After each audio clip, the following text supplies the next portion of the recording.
What's going on, guys? Welcome to the Entourage Gaming Podcast, the live edition, where we're going to talk about all things Destiny in the Game Dead version.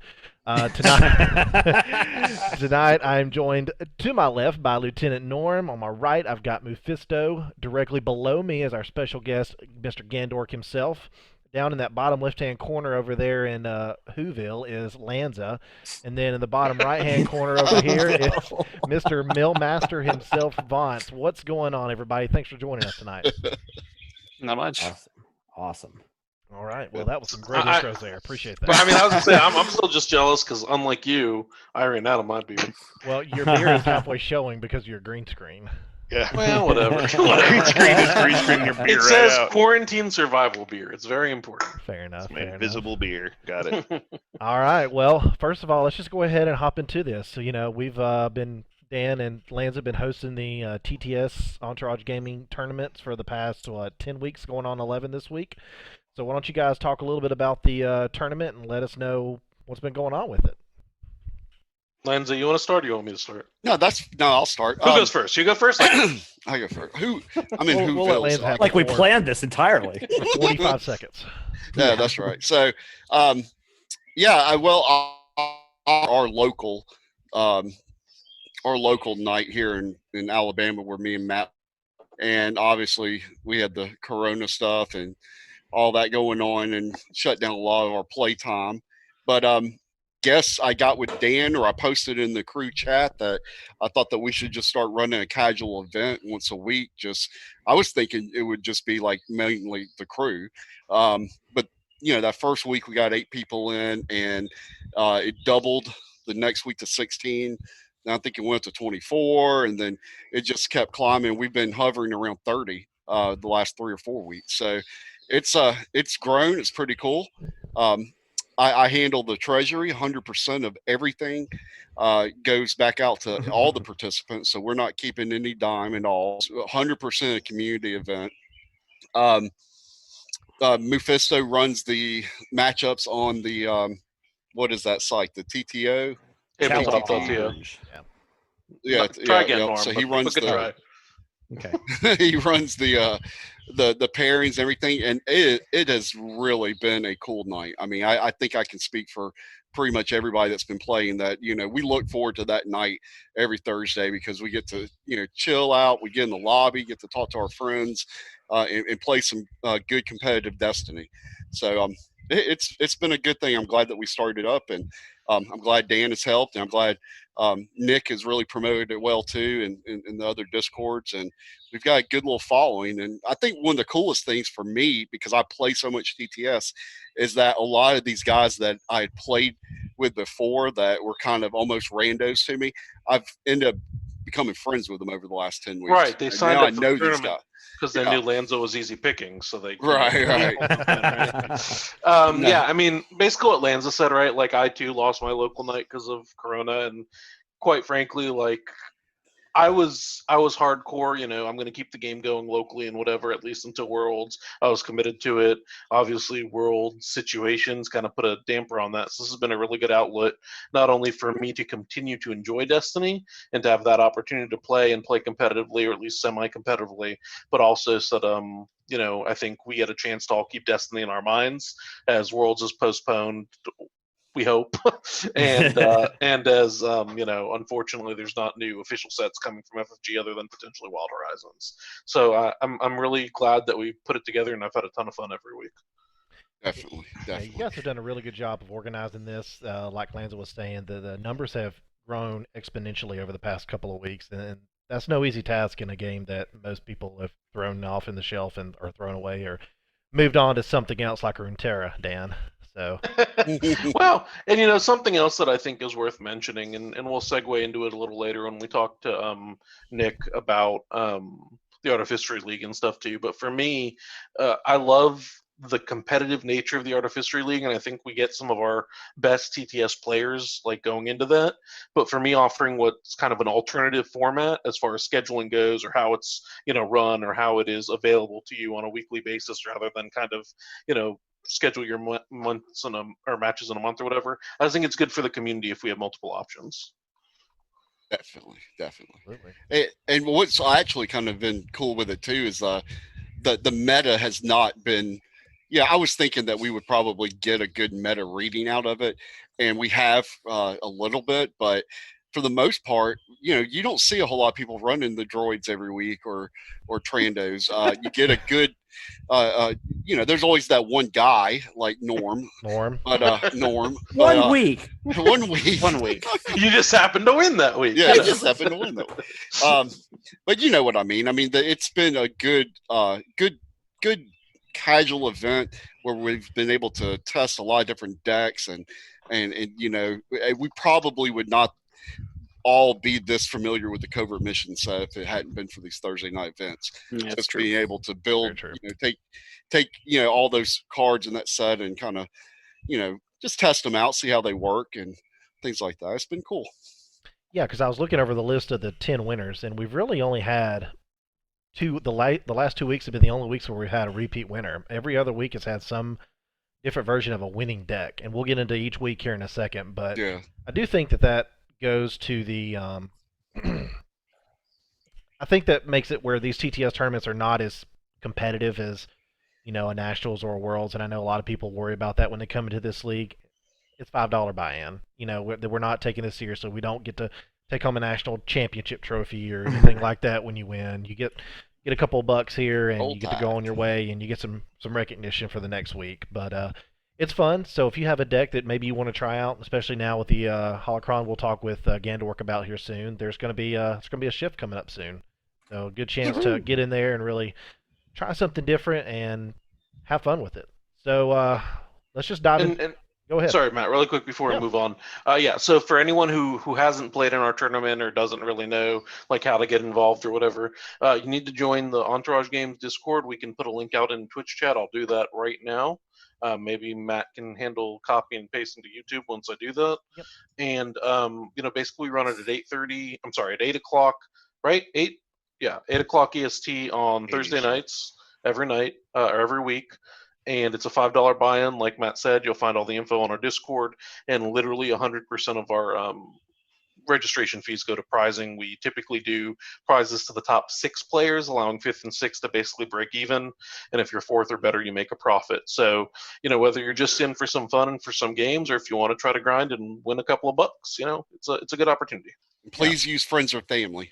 I've got. And if you're really lucky, Lanza will post your email address for everyone. Well, I wanted to confirm that I was sending it to the right. I respect it.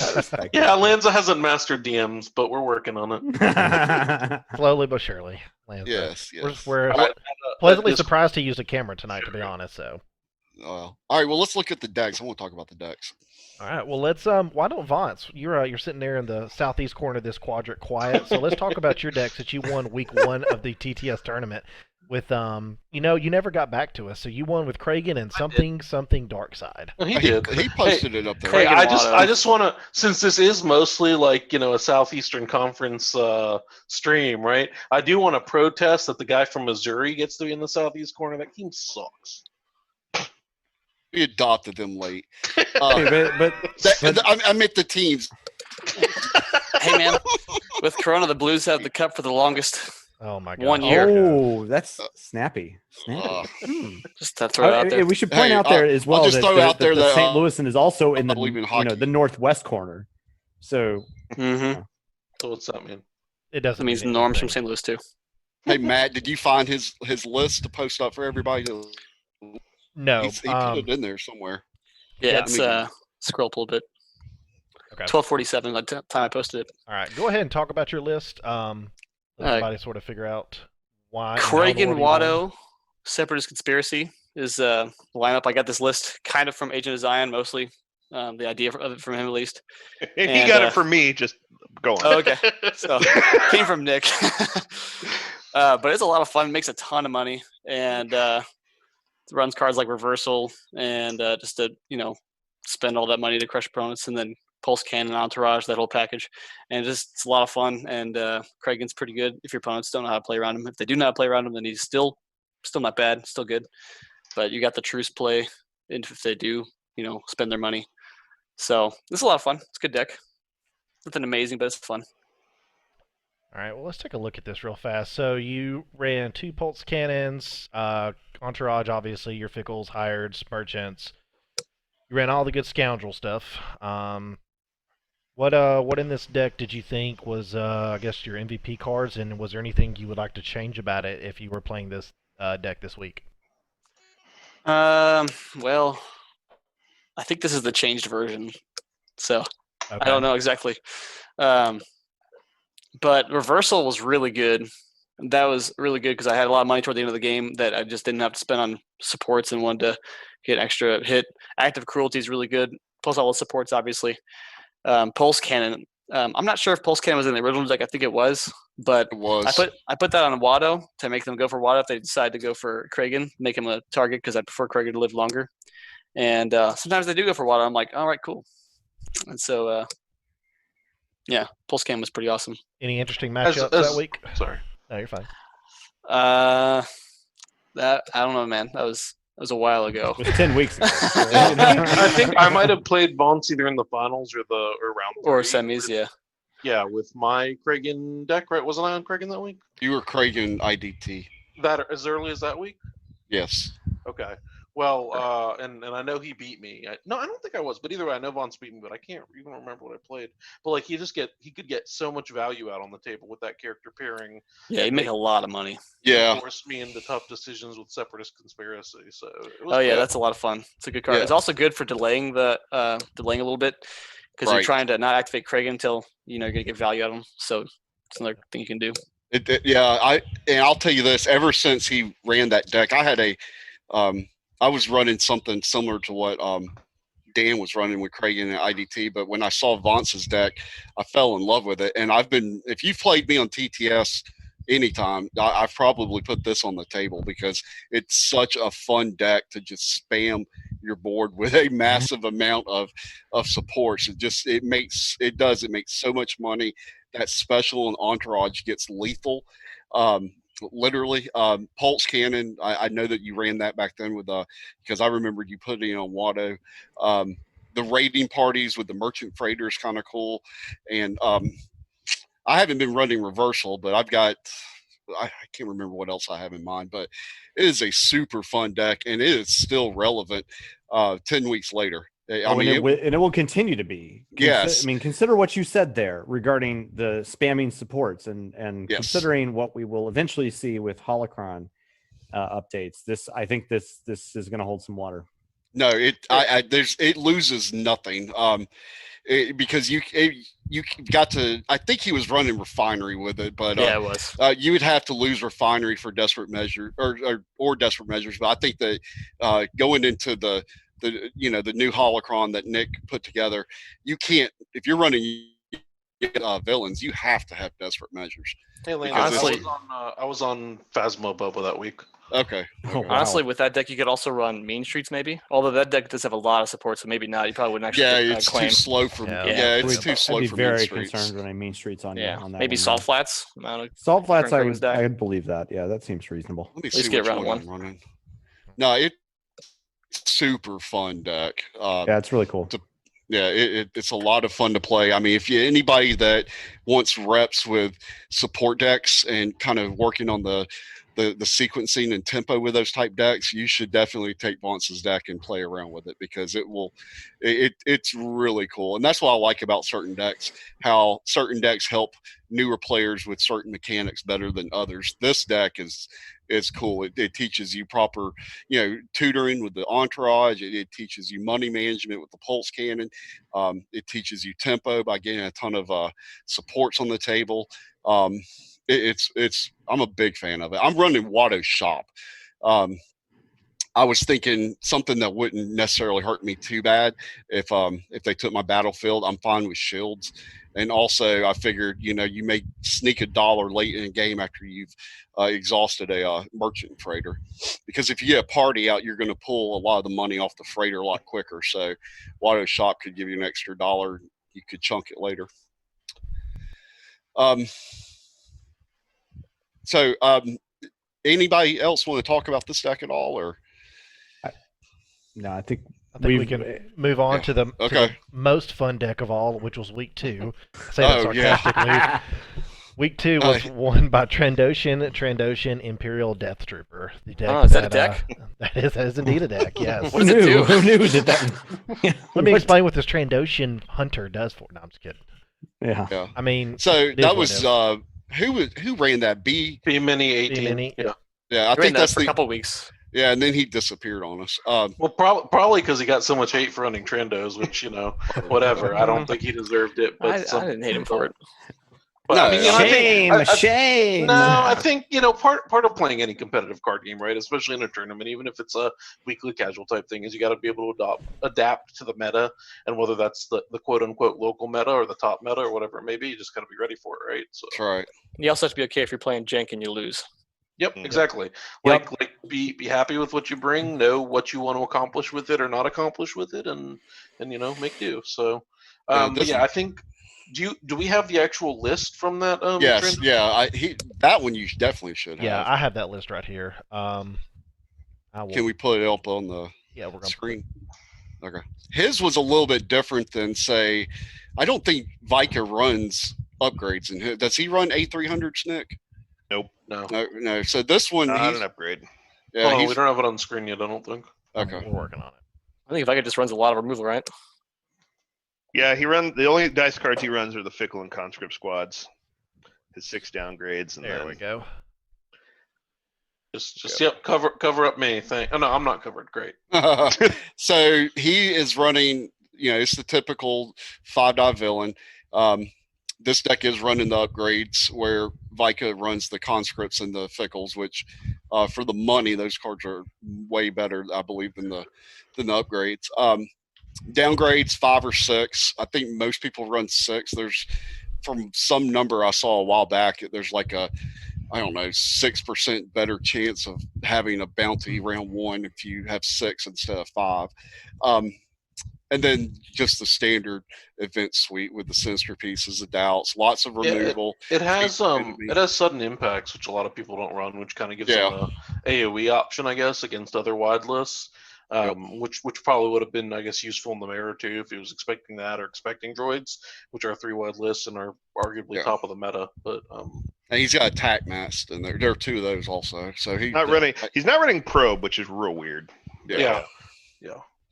Relying on just face the enemy is kind of I don't know if risky is the right word. But probably doesn't give you as much of a chance for the blowout turn that Trandos want round 1 or maybe round 2 if they need to get there. But. Mm-hmm. So that's really that list. I mean, anybody that's played Destiny in this meta has had to sit across the table from some degenerate that's played this deck. So, Easy killer. Yeah, I know. I kid. I played it. I think when Matt and I first got our covert missions, I sleeved this up and we let Death Row play with it a little bit, and it was. Who's that? Joseph. Pour one out, right? Yeah, and so we found out real quick how busted this was about the second day the stuff was out. But even Vike he had built this well before the actual product even showed up. So yeah, that was week 2. That was the that was at that point we were a little concerned because I was scared. Oh God, are we going to just get meta decks every week? Going into week 3, it didn't feel that way because a lot of people weren't showing up with this type with the tier 1 stuff. But that was always my concern with is, how serious was everybody going to take these tournaments, and were we going to get the guys that come in and just try to spike it every week for the money when we were just trying to do a casual event.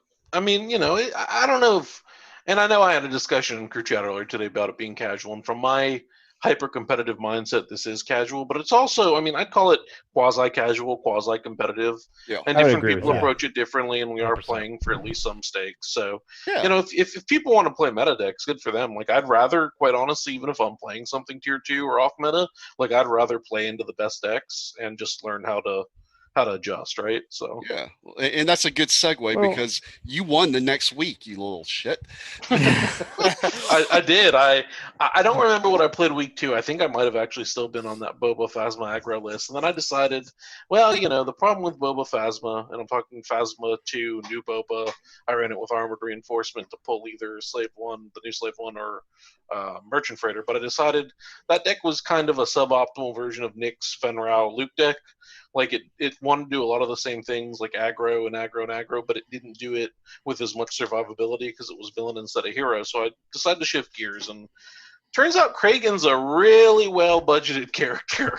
So with massive damage sides, 11 health, and a decent ability. So I think what we've got on screen there is actually that's the list I ran that week.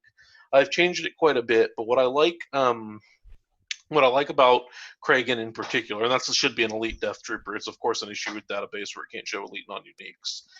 But the thing about Kragan is he forces your opponent into awkward sequencing. Even if your opponent is used to playing against him and knows how to play around him or play against him, it still at some point will force them to make what would normally be a suboptimal play to avoid that theft of a dollar. And I think that list that's on there is pretty self-explanatory. It's got control. It's got some big bombs to drop in Mega Blaster and Pirate Ship or whatever. What I found with this deck, and I'll kind of segue into how it's been edited. I know we don't have that screen that available for the screen, but what I found with this deck is it Cover my wins. face up.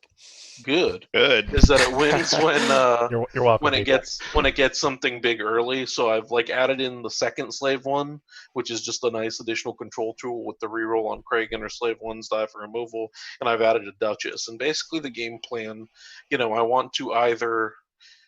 I want a mulligan for a 4-drop for sure, preferably a Mega Blaster.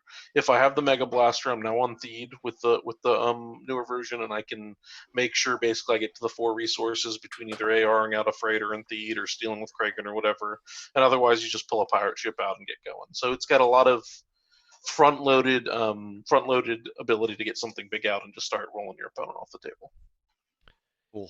All right, so far we've seen 3 villain decks in the first 3 weeks. We've seen Imperial Death Trooper and Kragan both make appearances multiple times. Now, let's go to a hero deck, and I'm going to let Gandork take this because he knows probably better than the rest of us how this deck functions.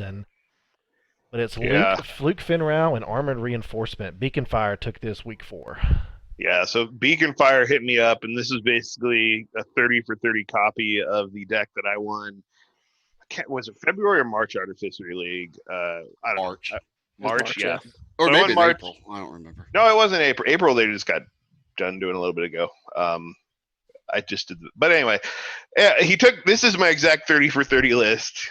He took exactly how I didn't even change it up. But when I got to this, my whole concept behind this is I wanted to play Luke, just because he is amazing and he has 4 of 6 die sides, and of course I want to play his X-wing. But then I saw this Flank by Wingmen and Eject, which are both really insane 0-cost cards. What is Lanza doing? He probably thinks because I've covered him up, he can just leave. That's not how it works, Lance. He's just gone. I just saw him moving in the background, distracting me. Anyway, so yeah, a lot of the power of the deck is I just really wanted Luke, and then I saw Flank by Wingman. I have to have a second pilot, and you went through the obvious things. You got he just covered up his spot. You got Poe and stuff, but then I realized that even though Fenrau doesn't have piloting, he is a pilot trooper, which is super convenient for a lot of stuff. That's fun. So he turns off the Flank by Wingman, which is a 0-cost, basically 2 shields activated character, which is just insane. You get Eject. Eject only works with Luke, but you can Eject for 2 shields, 2 heal, extra action, which is insane. You get AR in this list anyway to grab out Luke's X-wing round 1, or a Merchant Freighter if you already have Luke's X-wing in hand. You get a bunch of just damage cheats, so your opponent never knows if the damage on table is going to be +2 from what it is, that kind of thing. The only things I didn't really like about this deck were Bendu's kind of is iffy, and Intense Fire actually is kind of iffy depending on the meta deck, because it's actually the Intense Fire is the one where you have to have more red cards in your opponent. Actually not easy to do with this deck a lot of times, because you pitch your armored reinforcement, so you're starting with 1. So if you're facing a chopper droids deck where they have C-3PO and then they start bringing in like salvage arms, like you're quickly behind on red cards, and then intense fire kind of sucks. So if I updated this, and I did play an updated version, but I like putting in chain lightning was a possible thing there that you can just try to get some extra damage out of hand from, that while more expensive is pretty consistent against Trandos and droids and other things that you might want to see. So I don't know, that's the direction I look. And then I don't know what battlefield to use. I tried Petronaki Arena to be more aggressive, but that also gets used against you too much. So I don't know what the best battlefield is. But anyway, that's my review. Those Bendu's just too slow. Yeah, Bendu's is too slow, and like the die sides on it you aren't really happy with almost entirely. Like, I don't know. Like, I don't want to focus side because that just takes me too many actions. Like, the damage sides are, what has it got, an indirect and one range side? I don't know. It's just all, and then taking the extra action to roll it out. It was just all awkward with the deck when I had it. I'm just going to make this just a little bit bigger for a second. But the fact that the deck only had 19 health, was that ever a concern at any point? No, the deck plays like it has way more than 19 health, just from the work that Flank by Wingmen and Eject can put in. Like, I never went into any match feeling like I had. And field medic is kind of a usual thing. Like, field medic is like kind of on the curve, like 1 resource for 2 health. Yeah. But 0 resource for like 2 health, or 0 resources for 4 health with Eject are both like way above the curve. Right. And with those, yeah, you didn't ever really feel like you were behind on health versus anything. Very nice. Yeah, Nick. Oh, sorry. Nick played against Wainwright on the Artificery League he was in, and then he played against me afterwards. So I was on Raylo also, and he beat both of us. And the deck did feel like it had more than 19 health by a lot. Yeah. So It's really good against Raylo, at least in all my testing. I think I literally dropped, like, I don't even know. The only games I think I ever dropped were against, like, Eric. Because you can just focus a character down, right? Yeah, you just blow a character down super fast. Wait, phrasing. But yeah, basically what happened, like, there's no amount of shields he can get to the amount of damage it can put out over the first couple rounds. So we have some comments Nick's from blowing Twitch Kylo. chat asking about Colossus or military camp. And I kind of have an idea of why you may not want to use those, but do you want to share that with the class? Well, I mean, military camp, I'm afraid of droids just fucking me over. So can't do that. That's the big fear there. Colossus, you usually are claiming, but maybe, I don't know. I usually had no issues beating to the claim, so I didn't really worry about that ability. All right, well, that was a fun talk about Luke and Finn. We'll hop on to week 5. This was a Poems deck, if I recall correctly, from Late Night Gaming. He brought... And guys, if I just want to say really quick, if you have women or children in the room, tell them to cover their eyes. This thing's ugly. I don't know what's uglier, Lanza down here in the bottom left or this deck, but that's toss up. You are something other than beautiful. All right. I don't know. I think this deck is amazing. It's got a lot of health. Has a ton of health. This was a surprise of the whole meta. I love this deck. I think it's great.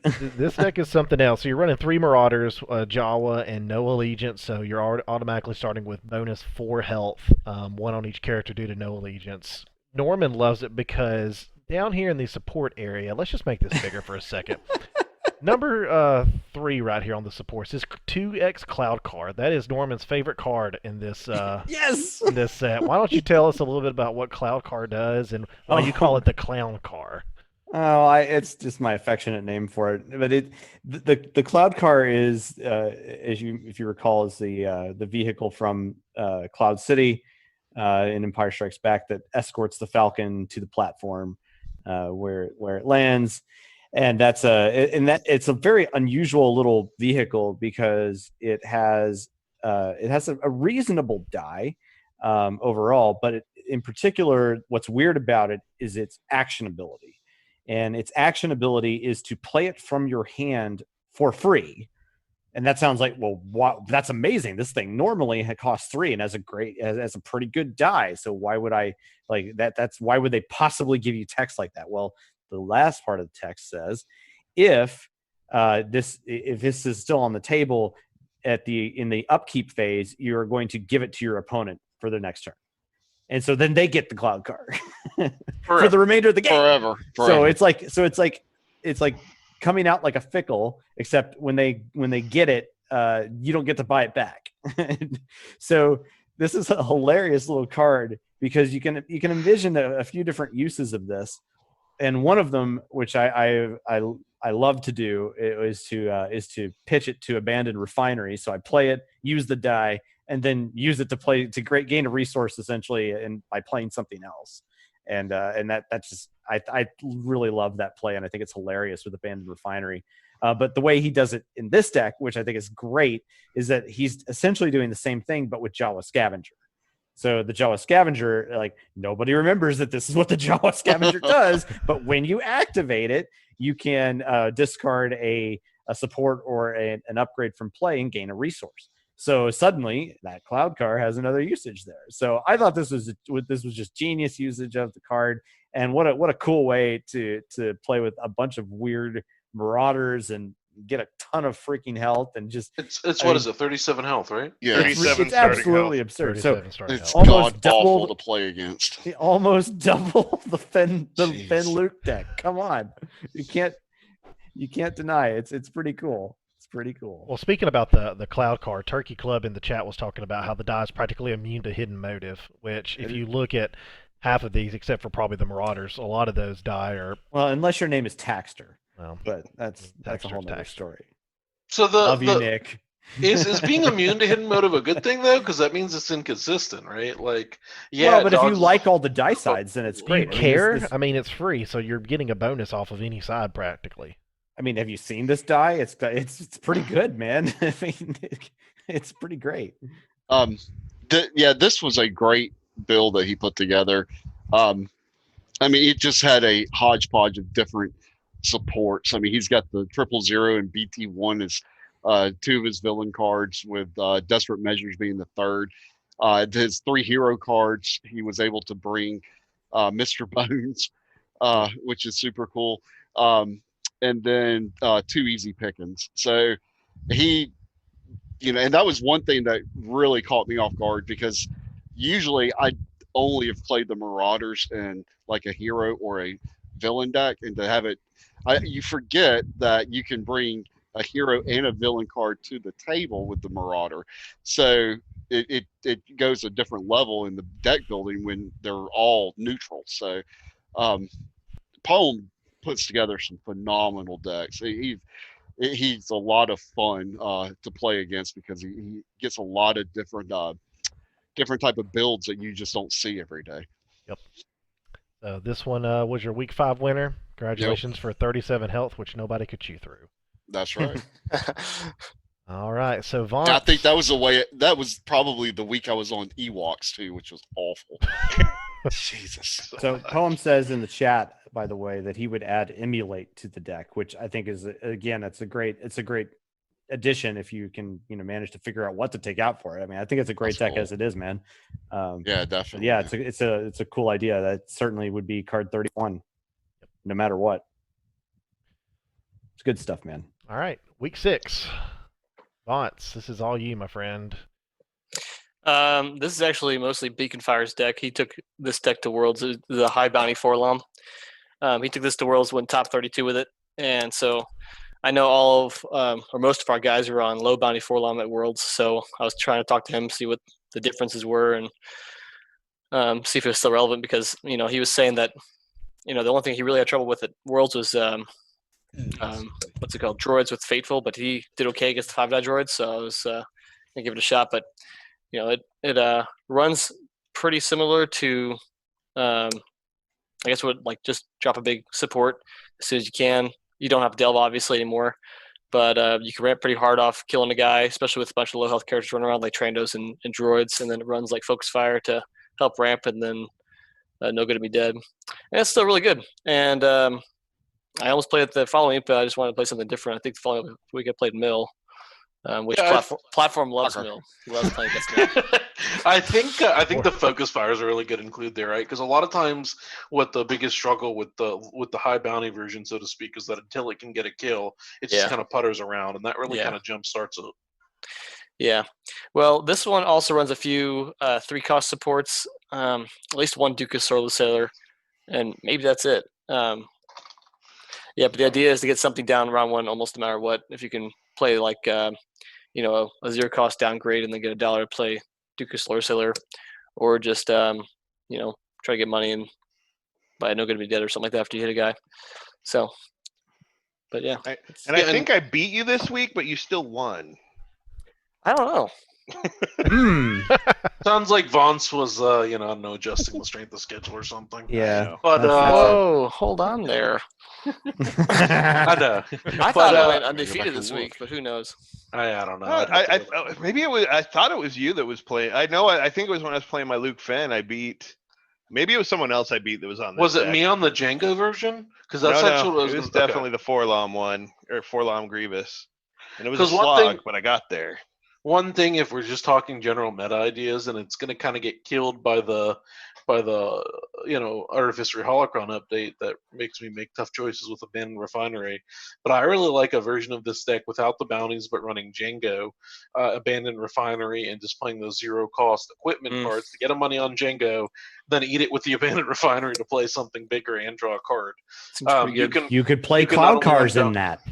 You could. I did not, but you can even run and obviously Forlom decks with Grievous generally run Modular Frame to bounce around each other. Turns out Modular Frame is an equipment, so I basically turned it into a no downside truce. I just played on Django and discarded immediately to get a money. Who knew? It's worth money. My arms just disappeared. That looked really weird. New Chun's right new. He's been harping on that for a long time. Yeah, he's been doing that for a while for sure. What week was this? Week 6? Yeah, I think so. Yeah, yeah, that's what it says on the screen. I'm scrolling up. I got to figure out if I lost or not. Actually, it was the next week, and it wasn't you. Vance is like, you have challenged my honor. I have. Was it I can't. I still thought you played something different the next week. Well, the next week we played each other. I know it came down to the wire, but I think I got that. He was one. on droid. He was on droids next. No, you're on droids. No. Weren't you and Norman both on droids and played each other in the week before when the Artificer Invitational came out. I was on droids to practice it. Yeah, so that was that week. No, that was that week. The week normal because we on played. Because you guys played each other in the finals. 5th round. Yeah. I'm too drunk to remember half these weeks. Drunk now or drunk on Thursdays? Gandork's like, whatever. On Thursdays, I was too drunk to remember half this stuff. No, I think it's actually Nick the Bug was playing your same deck on the following week, and I beat him. I gotcha. With Luke Fenn. All right. It'll be really interesting to see Still if that. scrolling to make sure. Yeah, it'll be really interesting to see if went that deck undefeated. gains stock through the Gandorcron and I various- think it's still really good. I think it is. I think Yeah. it's definitely holds some merit, and its weak points are getting throttled back a little bit through the changes. But we'll get to that. Speaking of another deck that'll probably see some changes. Yeah, that will be disassembled.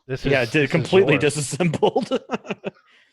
Yeah, and let's be honest. Like the way this deck was chosen, and I think that Vance did essentially the same thing this week. Is that the Artificery Invitational was coming up, and we wanted reps with what we believed was the best deck that we could build. And I'm pretty sure that Vance had a slightly different. Only probably a 2 to 3 card difference at most. This is essentially a standard Chopper Droids build in the current format. With only a few minor changes. A couple of things that I wanted to do with it is that I kind of wanted to tech a little harder against Raylo and the Mirror in particular. And to me, that kind of meant going full throttle with the action cheating, and hence the double Ewok ambush that did come in handy for multiple times, but. I do think it probably should have gone down to 1 Riot Shield, though. That was a mistake, I believe. But ultimately, I think look, droids at with the 27 cards plus or minus about 3 of the standard, the standard build at that point is just I think it's hands down the best deck. I mean, it was undefeated for me that week, and the final game was the mirror on droids, and it was still close.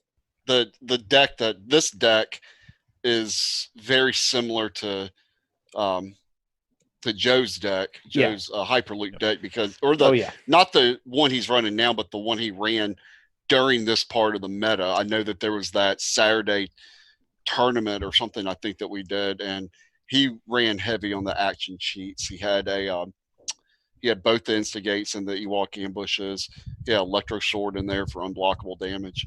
So I would probably remove one riot shield for a pacify and bring that back in, because I think that was just a mistake on my part. But the problem with this deck, other than droids just being top tier ever since they came out, but the problem is that they didn't lose anything with covert missions, and they picked up a massive card with Abandoned Refinery. Yeah, that card, I think whoever designed it had Chopper in mind when they did it.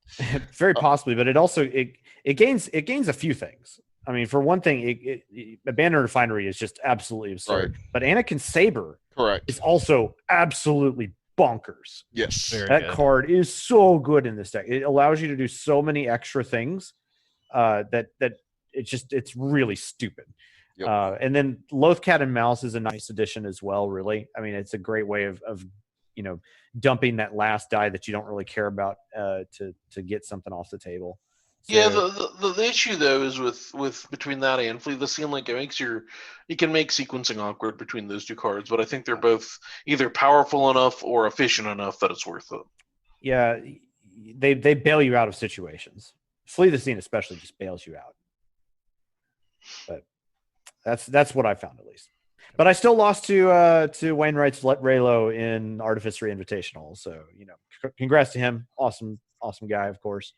And wish him the best in the finals here coming up. He's playing against droids again, so we'll see what happens. Okay. I'm rooting for him. Week 8. Rooting for Wainwright. Oh, yeah. It's going to be a good match Saturday night. We'll definitely be talking about more of that in the short future, but right now we are on to Week 8, which was Newt Shunray's deck, Luke Yoda with Lightsaber Mastery. Blue Hero making an entrance into the TTS League. And while there's certainly some stuff in there that I don't know that I'm crazy about, like the Qui-Gon Spirit and the defensive teaching, like he did work with that deck. I played against him, and you don't know who to target. Like your instinct is go for Luke because he does damage and he starts out with the upgrades, but then he just literally craps all his upgrades over to Yoda through like some kind of ritual of Jedi mind melding. And I mean, for it did work. It did a lot of work, and especially in a world where I think I might have even been on Raylo that week, though I'm not sure about that. But in a world where Raylo exists, to be able to take just like a quote unquote regular mono blue hero deck and push past the rest of the field is pretty impressive, and definitely big swing turns with Luke doing what he wanted and then Yoda doing it again. Yeah, Sheen Mastery and Fallen Avalanche can hit you for a brick. And it comes out of nowhere, and there's really no way for you to stop it with it being under the plot. Only disrupt. That's it. Moobot, you're a fake moo. Go away. Blocked Moobot. That wasn't very nice. Yeah, I mean the deck itself is pretty standard for Blue Hero. You got your 2 Jedi Sabers, Yoda, so you want a lot of specials. So you've got your Obi Saber, your Sheen Mastery and Training, your Treasured, and your Yoda Saber. I did think the Qui-Gon Spirit was an interesting choice. I get it. It's a 1 cost, but the only thing I hate about the Spirits is you do your stuff and then you have to throw it back in your deck. What is Stand Firm? I don't even know what that card does. Or remove shields to remove dice. It's the Viagra of Blue Hero. Okay. That's what it was. Pretty sure that's the description of the card. Yeah, Like like the 0 cost. Remove any number of your dice showing a shield to remove that many dice. So I guess it works pretty well with that Luke. That's got the flavor of text of Viagra for Blue Hero. So I like this deck a lot. A little blue pill. Do not give me any alternate art card ideas. So the only thing I have an issue with this deck when I've been playing it, because I love Luke and Yoda. Those are 2 of my favorite characters. The problem, it felt a little funky round one for sure, because you're not going to use his power action round one. There's just no path to it. So you're looking at doing it, 2 or later, but it feels a little clunky getting started, but it's very tanky. It's hard to get to those shields. That can be an advantage, right? Because if you haven't started moving around abilities yet, whoever they target, like if they target Yoda, you just say, okay, I don't need to shift all these resources over to him. Right. If they target Luke, you say, okay, go ahead, Yep. because I'm going to play something on him next round and then move it over anyway. Right. It's a cool deck. It's a lot of fun to play. Yeah, really good deck. Nice to see. Once again, I mean, in Creative. 10 weeks, we've Josh is a good seen player. at least he's 6 or 7 easily different fun. decks. The other thing, just really quick before you take that off, or I guess you took it off, but that's fine. The other thing is with that deck, there's so many specials that do damage and Luke's shield dice that do damage. It's very removal resilient, which is one of the problems I ran into. I don't know if I was on Raylo or something else that week, but I definitely had an issue interacting with his dice. Yeah, Fluid Seems like Post is dead. It seems like Kragan would give it a run for its money. Because it has this very few damage Unintended. dice. Yeah. But I think it's great. I'll point out here, by the way, that notice that the St. Louis representation on these winner lists is high. It's 30%, I would say right? that's 40%. it's 40% St. Louis winners, because Newt Shunsray is one of our St. Louis guys. We didn't even get a regional. We Doesn't didn't that even get a bring you- regional. I blame Gandork personally, but Yes. Oh, there it is. Yeah, that's my Take a fault. jab at the guess. Appreciate that. All right, before he kills all of us and moves on with his life, here's your Week 9 and Week 10 winner, which is Trandoshan with the Witch. I beat Yeah, me when I and- was on Mill.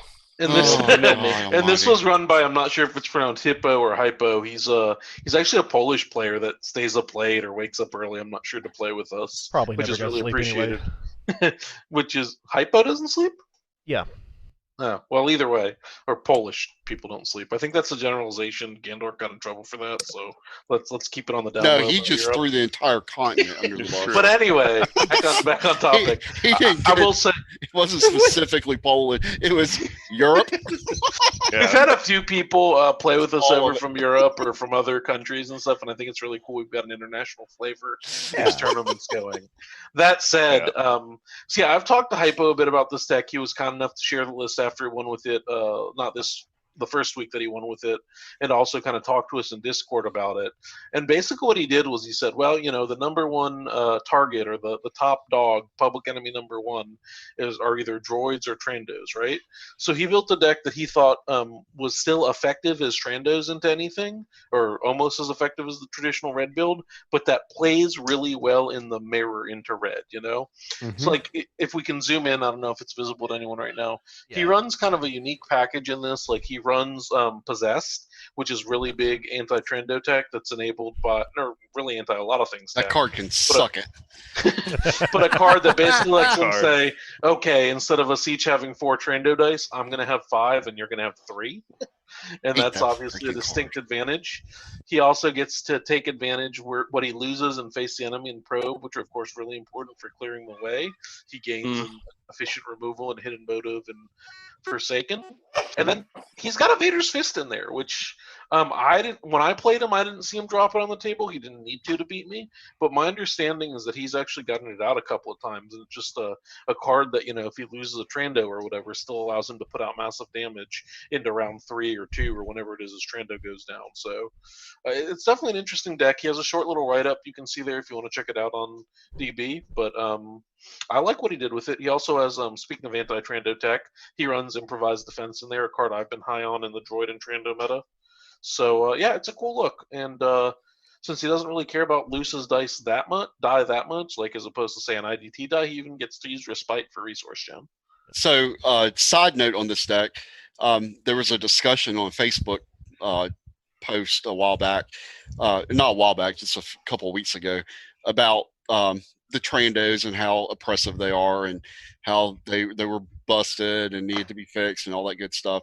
And apparently this deck came out of that Facebook post because he was looking at ways to to build a Trando deck without using face the enemy and the red stuff to prove a point that he can run it in blue also. And those cards are just, it's the Trandos that are the problem above anything else.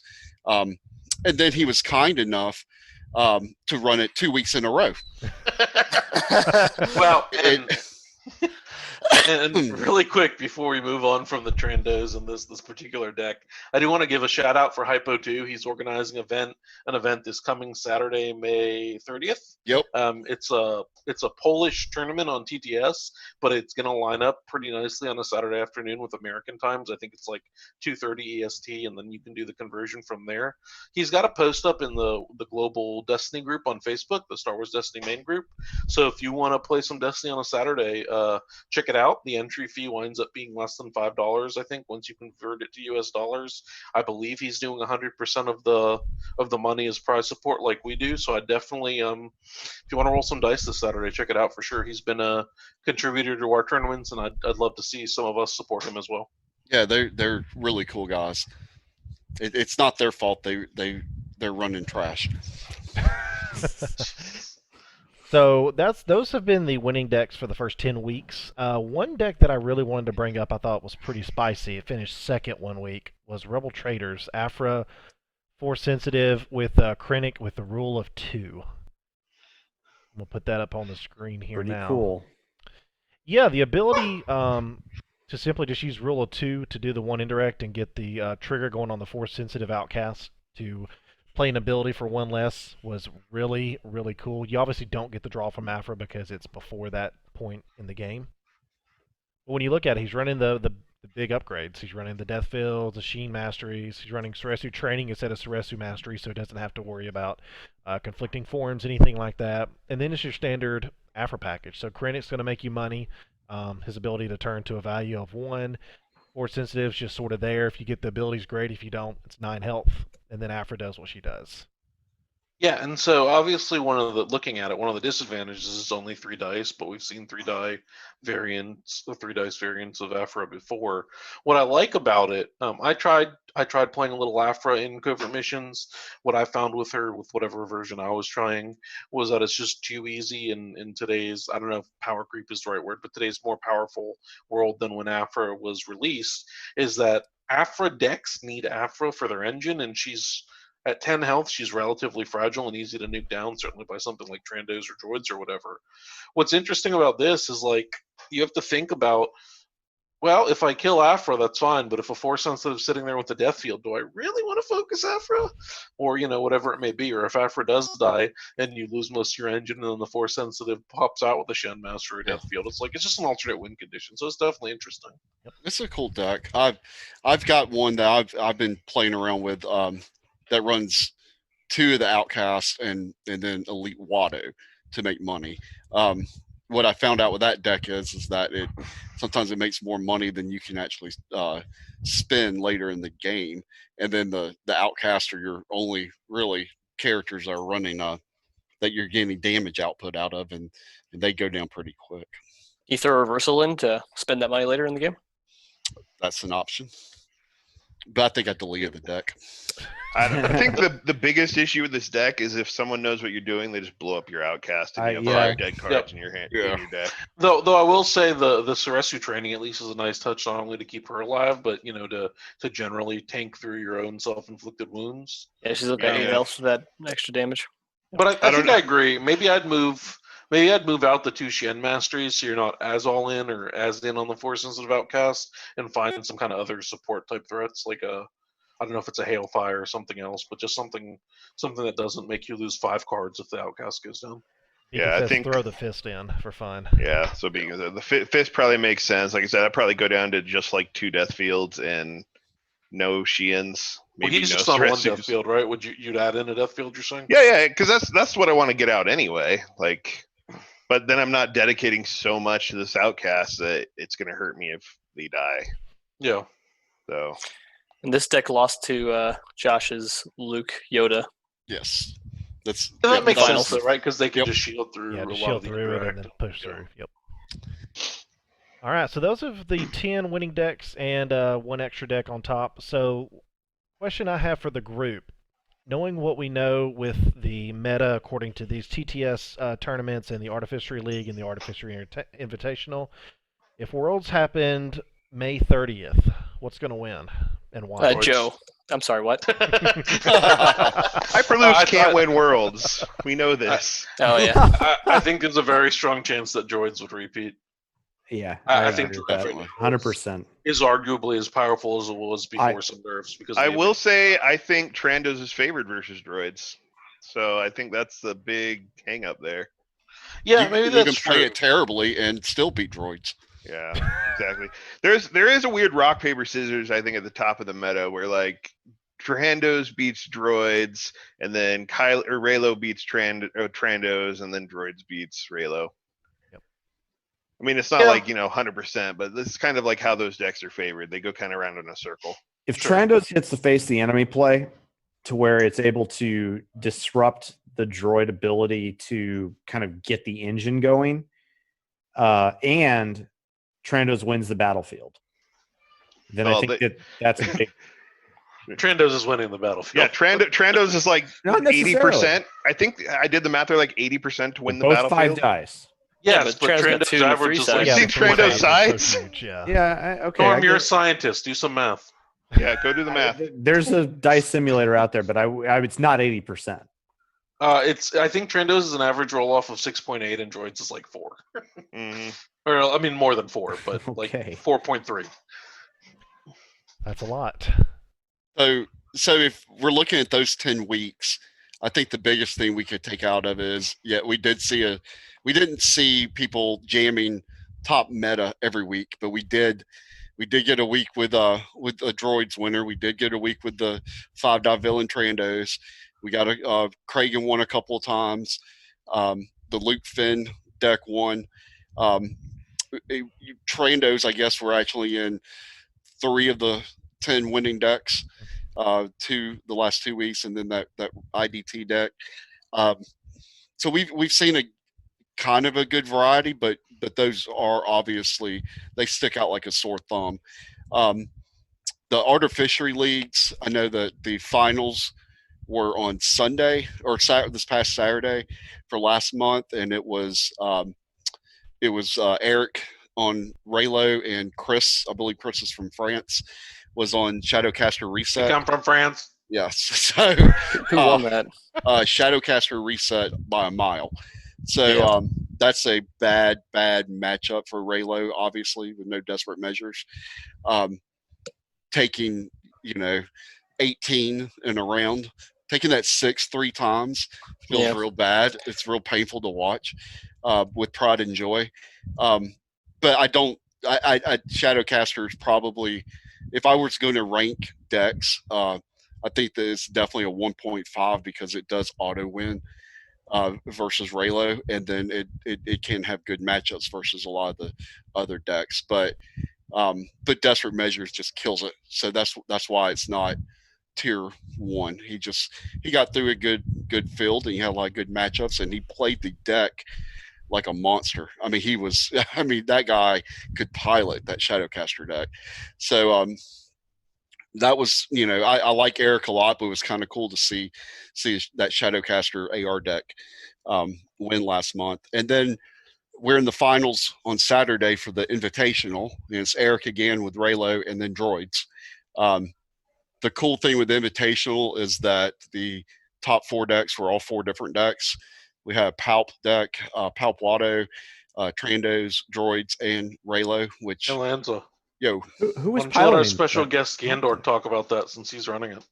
Zion. I have no idea. No. Zion was on Palp Watto, and then Raylo for Eric, droids for Joe, and Trandos for Vika. So that was kind of cool, though, because that's each of those players' kind of favorite decks to play right now. And those, I feel like those are the 4 top decks in the meta by a long shot. So that final's coming up on Saturday. So, but we haven't discovered anything tonight that's ground earth shattering or anything like that. The droids and Trandos are an issue.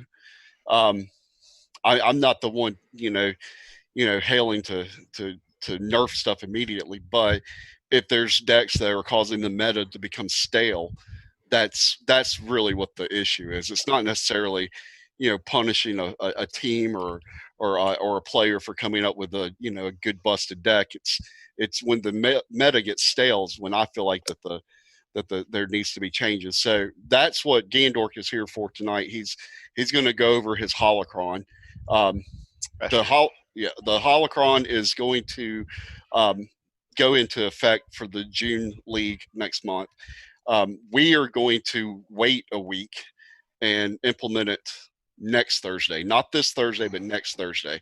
So we got one more week where Wild West, bring all your Trando droids decks, blow it out, whatever. But after that, we're going to coincide with Artificery and adopt his Holocron officially June 1st, basically. So, and sorry, just before we hand it over to Gandork, I did want to give a little bit of the rationale for why our league is or why our tournaments are adopting that, because I know certain people may feel differently about that. Certainly, it's not necessarily, a quote-unquote official update, though I think Gandork will talk about that he's trying to design it in mind that maybe it will coincide with anything FFG may wind up putting out. But I do think that taking some feedback from some of our players that have played in our tournaments, they enjoyed or appreciated the potential meta shakeup, but B, and I think this is a compelling reason, a lot of them overlap with the Artificery League and didn't want to be essentially practicing and playing two different metas. So we're gonna go and adopt that Artificery Holocron. I think it'll make for some interesting matchups, and we'll go from there. Yeah, I don't think that he'll tell you too that we asked point blank last week, what are the chances that or how close is this to the official one that FFG will put out whenever they can, and he said it's pretty close. So I don't think that we're doing anything groundbreaking here. Obviously it's a voluntary casual league. If you don't like it, you want to play 5-dot Trandos, then you don't have to play. But you can do it. You can still do it. Yeah, just throw a Battle droid, baby. Battle droid, yeah. Yeah, do a battle droid. Clawed egg. Ooh. Well, why don't we let Gandork talk about these changes? Well, no, is that going to be a problem? Hold on a minute. I don't like this. So we'll let him go through the balances and the erratas and the restricted list. Super cool stuff. I've already built some decks. I know all of us have already thrown some things together. So, and we've already heard a few players, especially both a couple of our teammates that said that this Holocron will get them back into playing Destiny. So that was cool to hear that from Cruisin' and from Jimmy DeHaan. So, I'm looking forward to Bufisto, by the way. He needs a mute button really bad. Yeah. So Nick, tell us why you decided to do this now and where you came up with the with the ideas and stuff. Sure. Kind of all started with Zion is going to be indisposed, so I'm going to be taking over running the Artificery League from here on out. Doing basically the administrative work. So when they approached me to do that, I had known basically if you looked at the participation of the leagues, they've been gradually dropping through the year, and I felt like something needed to get shook up at this point, to try to get more participation, get people excited to keep playing with these cards. And I don't know, we're what, 2.5 almost 3 months by the time they started league in from when CM released of people playing league, so it's about in line to where we should be talking about a new set release that we know is not coming. So that part made sense, at least to shake it up. But yeah, so with that in mind, I felt like I had to get rid of some of these, or at least not get rid of, but weaken some of these top dogs that have really cemented themselves in the meta over the 3 months, and hopefully that would freshen up things to make people want to come in and there it is, play a little bit. So and we kind of talked about the approach when it came into what went in here. I mean, for official reasons, this is an unofficial balance that comes from me. So I can't say this speaks to FFG in any way, and this isn't necessarily what they would do. You know, their final call will come from them.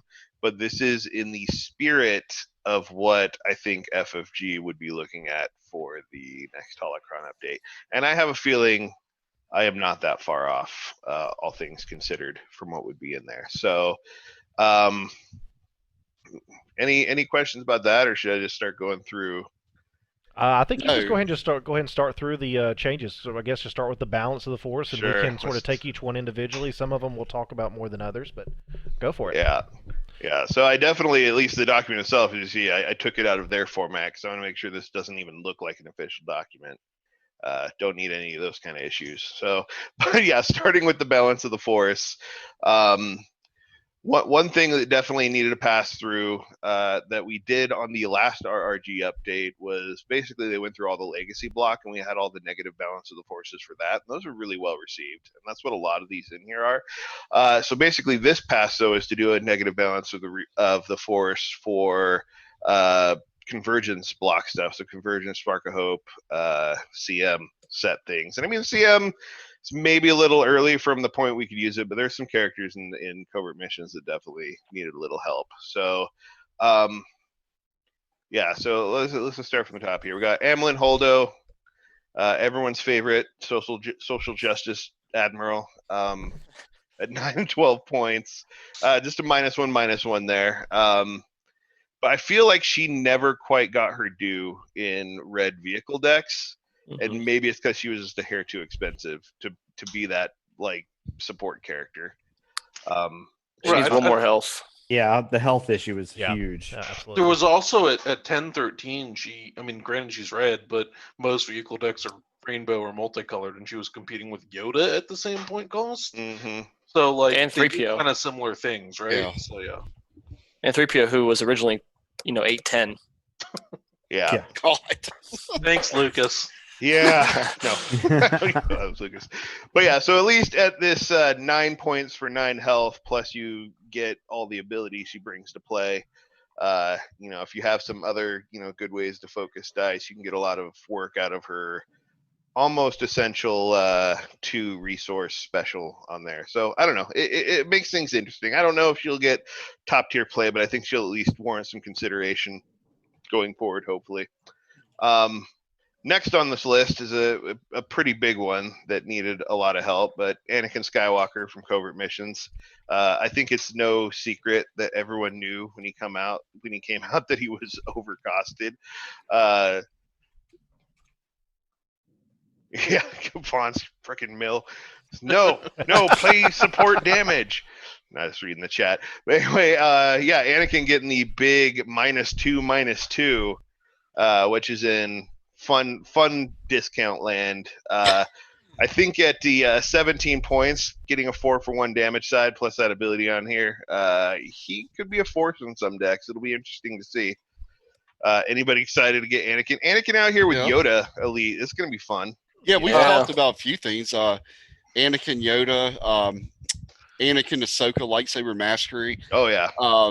Just wait till I'm Poem's running Pope's got a Anakin good red deck. Anakin Lobot deck, which he is having really good success with. So just wait until I unleash my monstrosity.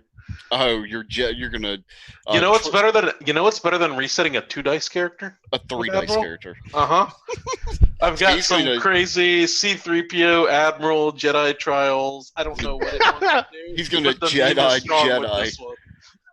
I think do. it's a little I excessive. I do like the fact that people could be trying to do Jedi trials in this build, which would be fun, I think. Yeah, Because that that was card's better than it looks. It's really good, and I always liked the thematic part of that.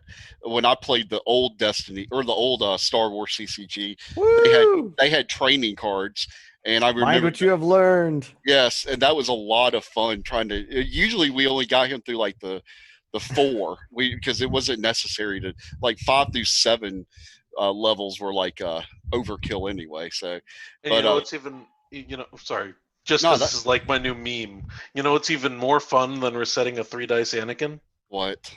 When you use Admiral C-3PO to reset a 3 dice Anakin. Okay. Anyway, Well, and Yoda Bale was a thing, has been a thing. So this Mm. seems natural that there could be something to a, say, Anakin Bale. Heck, you can do some really weird stuff with that. Yeah. I think out of all of them, that's definitely that one.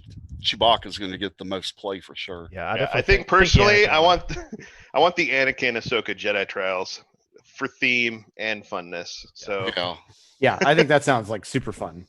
Or even with lightsaber mastery, like that sounds terrific. or as well. lightsaber mastery. Oh, yeah. But anyway, moving on. This next one I actually think is low key better than probably people think. But Asajj, Ventress from Conversion going to 12-15. Oh, that's gonna be so fun. Yeah. Put her with Opens four up. long. Yeah, opens up a lot more pairings Mhm.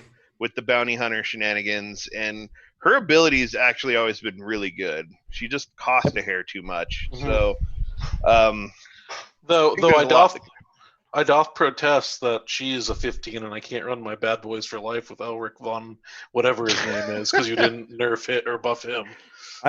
Yeah. Their die sides are the same, Gandork. Why Come did on. you do that? Yeah. No, just go. do that. I don't know, but Elric does need. I do it like there is some limit to where how many characters can you change in one update, and 10 is a nice even number to negative balance. But Hey, yeah, well, let me give you an incentive. There were Rex's clown cars. There is also an Elric clown car deck. Elric von Clown Car. It exists. Oh my gosh. Oh, I'm sure it does. Jeez. Moving on. Yes, please. Chewbacca Yes, I love it. is a lot of fun. Like Chewbacca's just been oddly costed to pair with a lot of things, so he's getting a big -1, -2 change on here. But it lets you bring in some, like you could run him elite with, I don't know, Han elite and still have room for a plot. It's Lando and profiteering. You can run him That's with the Lando and deck. profiteering. That's the deck. That's Just don't what let your Lando's gonna opponent play lose 3 with. steps ahead. Yeah. Yeah. Well, yeah, he did that to me earlier. But that is profiteering is one of my favorite cards. I mean, I remember when last time we had MomoCon, that was like the spot gloss I wanted was profiteering. No, because I love it with Lando, and then you get it with Lando, and then you've got Chewbacca, so you got another scoundrel. Plus, he's got Guardian now because of he's guarding Lando. Plus, you have Reap, so you've got 2 ways you can cheat off that instant resolve his 4. What else? Or you could couldn't you just bring Old Man Han and put a Hoth Trooper in there and get red too? Oh yeah. But this is more fun and thematic. And then Hold on. Lando and Chewbacca is more thematic than Han and Chewbacca. I mean, they flew a ship together at least once. Have you didn't they? seen Star Yes. Wars? Mm-hmm. And I think I'm pretty sure Han and Chewbacca were on Hoth. well, you get a lot of tricky stuff with this kind. I'm being serious here. Hair. So Gandork, I want to Yeah. ask you real quick. Poem put in the chat, why did Chewbacca only get a -1 on his single die instead of a -2? Scary Wookiee combos. Yeah, you can't lower that too much. Yeah, you don't want a Wookiee deck that kid just can't die at some point. I mean, it was bad enough with Poem's deck and anybody that played that slog.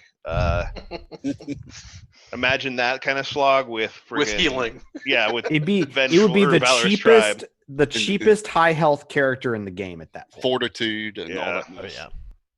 Yeah, you can't. I don't think that was that. I think it was a good maneuver. Even now, though, Good question, though. if you wanted to do, high health Wookiees, you can run like Elite Chewbacca, Elite Tarful, and Valorous Tribe. and Valor's And Tribe. Valor's Yeah. Tribe, yep. So if you enjoy watching your opponent shove their head into the wall as they try to damage characters, I love it. that deck may be for you. Yeah, that that'd sounds be like really fun. tough to kill deck. Yeah, that's a high health 2 character. They're coming in 25 health base with Valor's Tribe to move stuff around and full value Fortitudes. And they get angry when you finally do damage to them. Yeah. Bleh. That sounds Yeah, disgusting. and then Feat of Strength is just removing 2 dice. Oh, that's so good. That is going to be so amazing. That's great. Yeah. And it's got yellow, so Norman can put in cloud cars.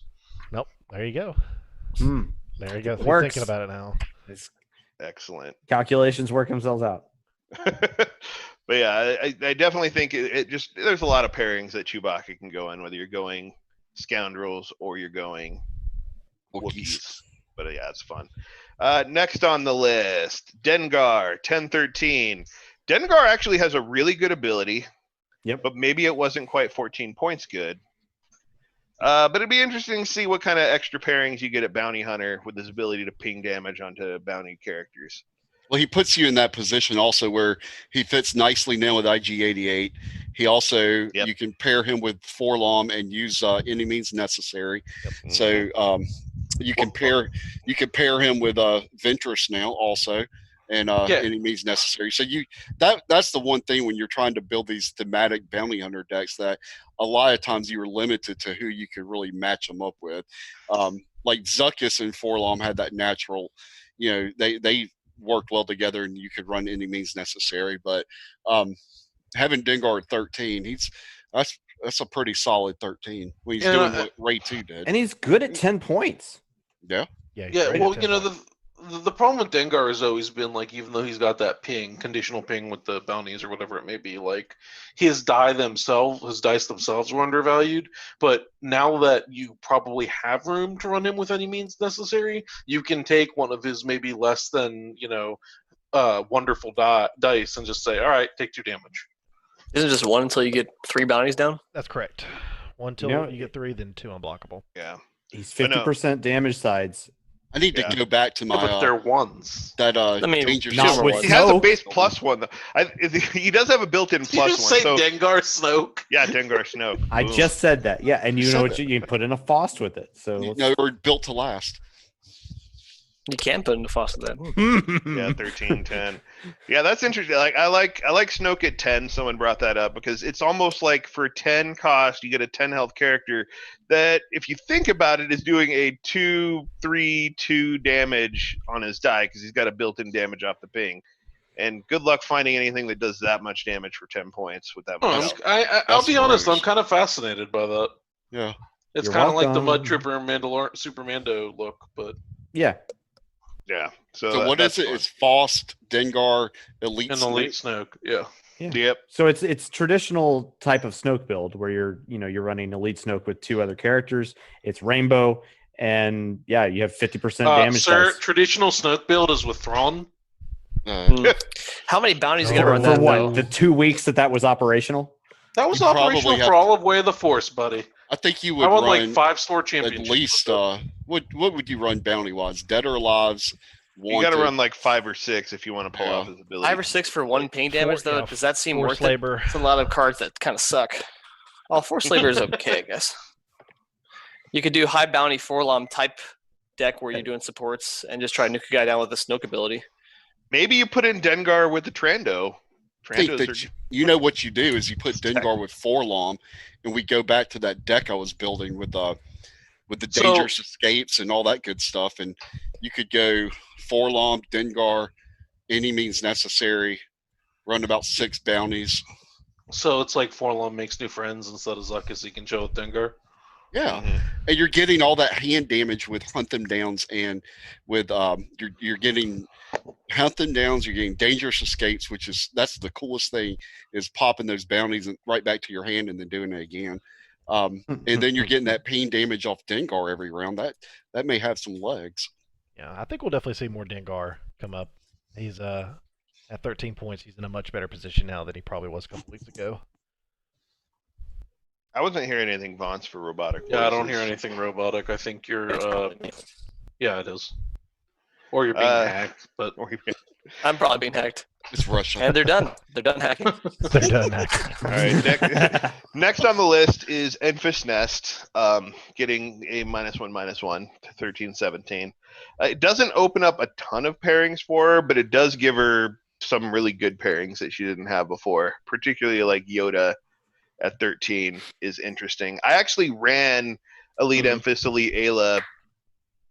Did I run it? It might have been 2 weeks ago, I think, in the Thursday night thing. And Enfys Yoda was, you could do it. You just had to use Bitter Rivalry. Bitter Rivalry, yeah. Yeah, which sucks. And people did it, but it was just like, it was garbage. Well, that's the one did I play you with that deck this morning? Yeah. Deathfield Yoda.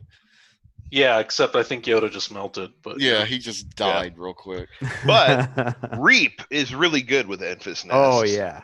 Oh, The He other basically has a 2-side. I kind of find her interesting too because like when you take a neutral character and change their points, it opens up more possibilities than a hero or villain character, right? Because they can pair with either side. Right. So that's something to keep in mind too for anyone trying to brew decks with her. Well, I mean, there's a lot of good 13-point characters. I mean, we just got another one in Dengar. Dengar. Hey. So Snoke Enfys, what hero card are we putting in? Or cards? Two easy pickings. ooh. The problem with that though is you don't really get to leverage the Yeah, power 'cause the action power as much actions, yeah, from they don't. Enfys. Yeah, So- damn, that's a Yeah, bad that's idea. a bad I combo. think I already yelled at Lanza about that actually. That's why Ayla didn't work either, because Ayla can't focus. See, that's Right. why I'm smarter than you, because I didn't bring it up and you did. But you brought it up before and I told you But it was not wrong. in front of Oh my I'm god. creating millions of content. Americans. Not in front of the I whole know. world, Dan. The whole world is watching. I know. Yeah, the whole world of 23 people. Oh, world. I think that's the whole Destiny world, right? At this point, Moving pretty on. much. Ouch. Not as big as our tournaments. No. That's true. K2SO. Guy was in Convergence. He's hardly seen any play at all. Yeah. It gets a small, and he has an interesting ability that actually, Yeah. he has a couple really interesting abilities actually that I Yep. really like. Coming in at 10-13, gets him, a handful of better pairings. He can go with Anakin up there to bring a stick speed down if you want. A lot of pay sides though. Yeah. It's true. Yeah, the pay side, it is a big pay side though. It's a lot of big pay sides. Yeah.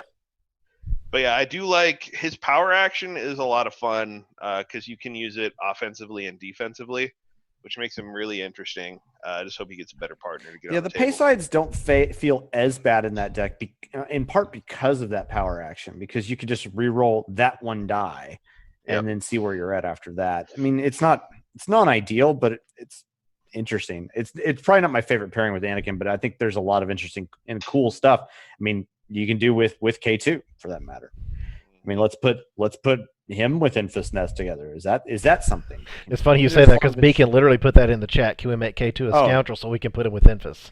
Yeah, there you go. Yeah. Maybe. I did not see that, Beacon, but you're right on the money. Yep. Yeah. And plus he's Make him just a one of bounty my hunter. favorite he's one of my favorite characters from Rogue One, and he has had 2 versions that haven't gotten played yet. So At least his version's Oh, better than yeah, the first big one. K2. Yeah. Yep. I forgot Yeah, about it's the Big second K2.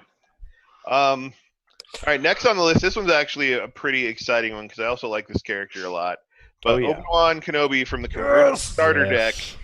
going from -2, he was 14-18, which while he brought a lot to the table, he didn't bring 18 points worth of stuff to the table. So yeah, this Obi I think has the biggest die on a 16-point character in the game. Period. Bigger Yeah. than Power Kragan? action. It's close. And then he brings a power action to the table. Yeah, he is a 2 melee, a 3 melee for 1, a 2 focus, a 2 shield, a 1 resource. The Kragan's a bit bigger. Yeah.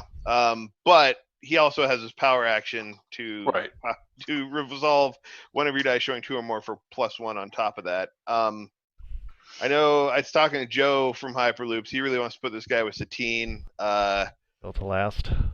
with And- Built to Last to do Is that crazy better shenanigans. than Mace though? Because Mace can dig if you don't draw an upgrade. You can. I think a lot of it's just the funny play of Reap Satine to the 2 for 1, and then Yeah. power action resolve it for 2 resources. The other thing, on the top other of thing, Built to Last. yeah, the other thing with Obi-Wan is he's like It's thematic. he's almost like a mini and non-self-harming Snoke, right? Like he'd boost by 1 and not 2, but it's more versatile after Snoke got errata to only do Yep. damage, and you don't have to hurt yourself to do it. So it's definitely got some power there.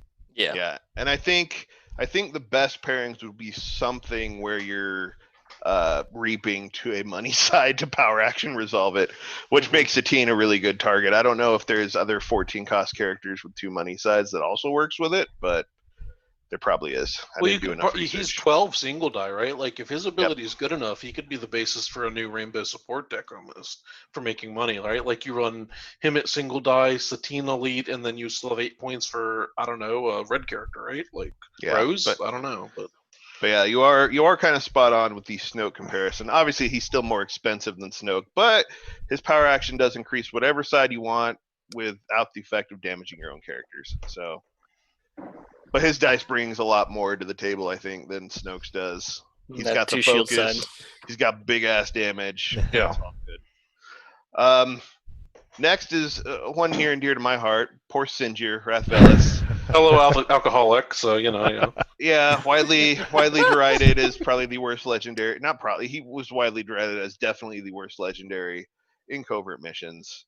Because 17 is just too expensive. But I played him. I played him on late night gaming. I played him in I think a Thursday night event early on. I didn't do great at all because he's terrible. But Weren't you on like Did we Sinjir play that week? Smuggler or something? No, well, yeah, we- because who else are you gonna put with him? Like Sinjir Master Smuggler was about the only pairing that made any sense.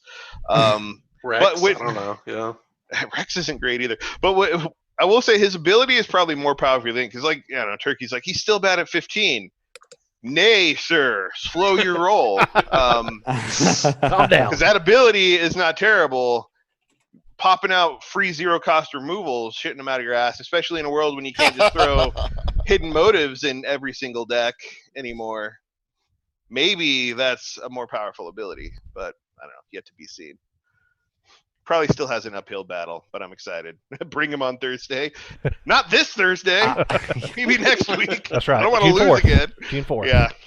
It's been noted many times that 15 is kind of a sweet spot for a lot of characters because suddenly, obviously at 15 points you can have two 15-point characters Yeah. without the use of a negative plot, and therefore that's why I think Bobby Sapphire wrote an article once about 16-point characters. Like, is Kragan the best 16-point character we've ever had? And that's probably true. I don't know. Maybe Obi-Wan give him a run for his money, but in terms of first printing per se. But at 15 points, this Sinjir will have game. We just haven't figured it out yet. But there's got to be there. It may not top level everything. It's not going to be the be all and end all. But the wise player will be able to do something with this. And I think that there's got to be something here. It's going to be really fun to experiment with this. And I'm with you, Gandork. I want to test this out because I love the character. He's great. Beacon Fire's asking, who would you pair Sinjir with? Pair with Lando trash can. answers the trash can. But I'll pair him with a second Sinjir. No. No, I haven't put enough thought into the decks from this whole thing on who exactly I would pair him with. The other thing you can, of course, do is you can put them with an 8 and a 7. So there's lots of ways to do that too. So you can hit your 3 wide that way. And so I think there's going to be something that we'll be able to do with this. Yeah. Off the top, let's think blue for a second. Where are some of your 15 pointers? Luke, right? Ray. So Right. there's Either way, options. You get Poe 2 at red, but yeah, I don't know. Yeah, there is an interesting pairing to me from this list actually, and that's the Chewbacca because he is a scoundrel. So Chewbacca comes in with Guardian and a bunch of health, and you still have 2 points left over for a plot. Because one of the things that I ran into is if you don't want him to die early, so if you cover his ass, you get maximal use out of his ability. That's still pretty good. All right, and that brings us to what everybody's fan favorite, right? Yep. Well, there's one other thing, and I can't remember the card name. Somebody can remind. Probably can figure this out really fast. Isn't there a yellow ability, or is it a villain card that allows you to turn a die or something, or it allows you to gain a resource and take an additional action or something to that effect? Smuggling ring. Truce. No. Yeah, truce.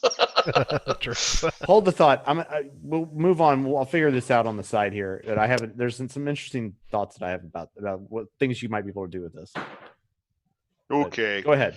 I'm gonna skip Trando for now because we'll come back and talk for that. Let's finish up the last negative character, which is Zuckuss. He never got paired with his buddy, I think, which is kind of sad. Did a little bit. There were some competitive decks out there with Forlong, with any means necessary, and Fine competitive. his special's not terrible when you have a lot of bounties out there. And then Forlong brings them back. Mm-hmm. But yeah, we hear you. We just don't know what to say. Yeah. There's just not much to say about this one. I mean, Zuckus is good. He's still okay, I guess.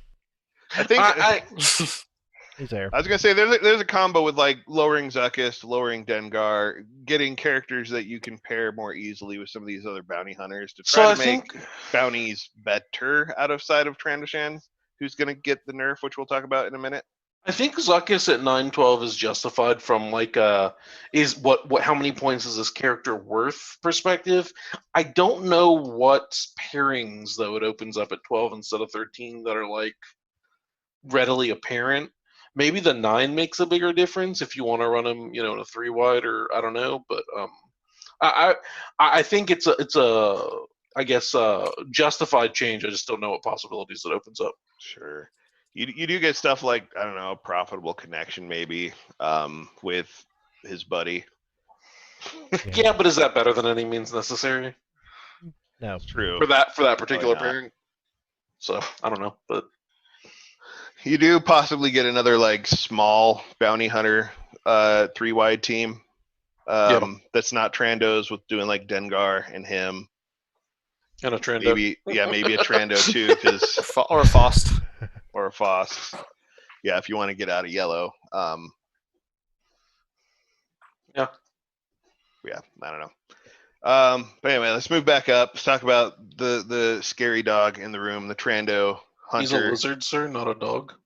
Scary lizard in the room, the Trandoshan hunter.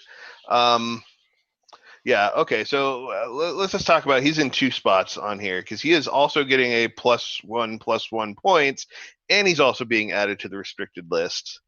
Been a lot of debate, at least that I've had with other people that know things about this stuff, about how exactly to fix Trandoshan Hunter. I know some people have argued like maybe just restricting him with face the enemy and desperate measures is enough. I personally don't feel it is, because there's still, I don't like the feel bad of the turns where, they didn't get their face the enemy, but they hit on their probe and it hit good, and then you just watch the slow train wreck of you dying. So I at least like to take some solid dice off the table, which is really the goal there, with also having him have the +1/+1. So you can't run elite IDT and have the ultimate dice fixing. You have to run something worse, or you have to give up a Trando die.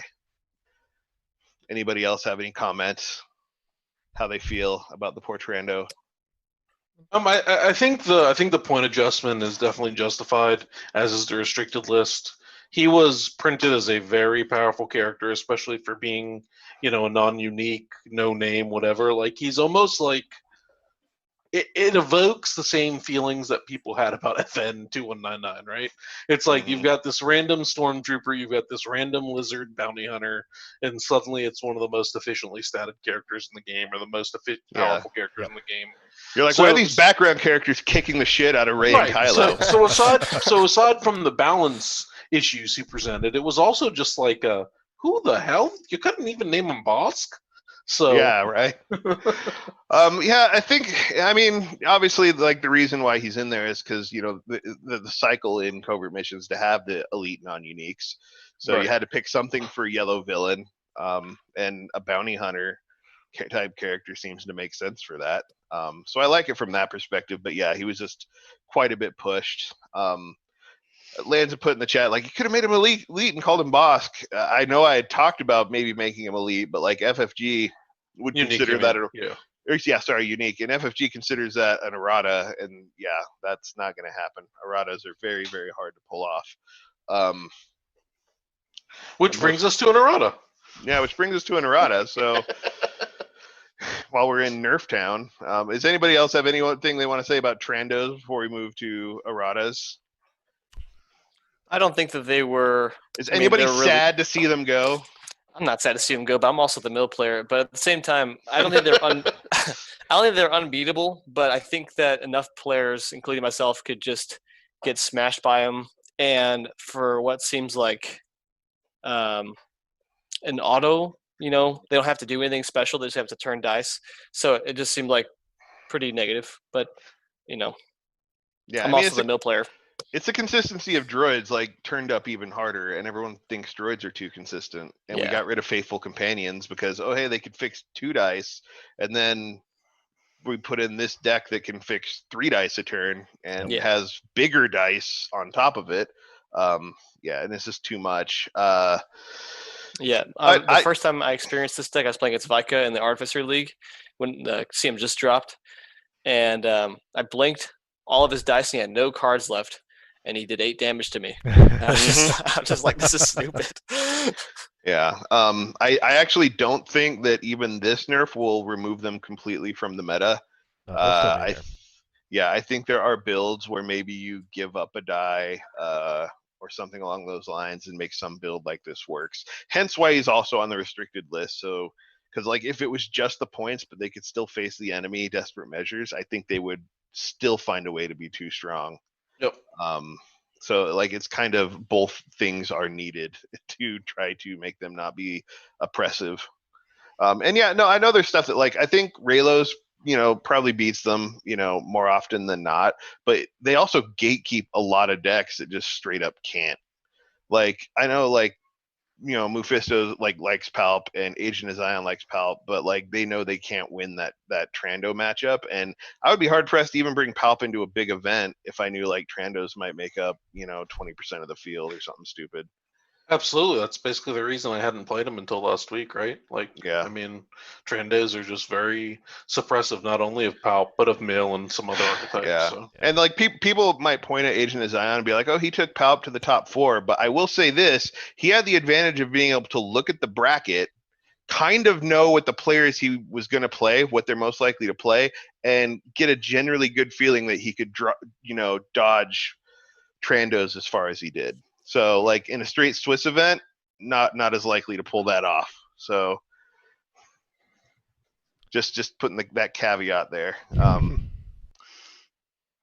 right. Well, let's talk about this armored reinforcement change. Armored reinforcement. This one's been a long time coming, I think, to armored reinforcement, and it's kind of been a thorn in game development side since they put it in. But anyway, the change to armored reinforcement is basically the same, but you can only search your deck or discard pile for a red vehicle support instead of any vehicle or support. So you can't go grab Shadowcaster anymore. You can't go grab Merchant Freighter. You can't grab your pirate ship.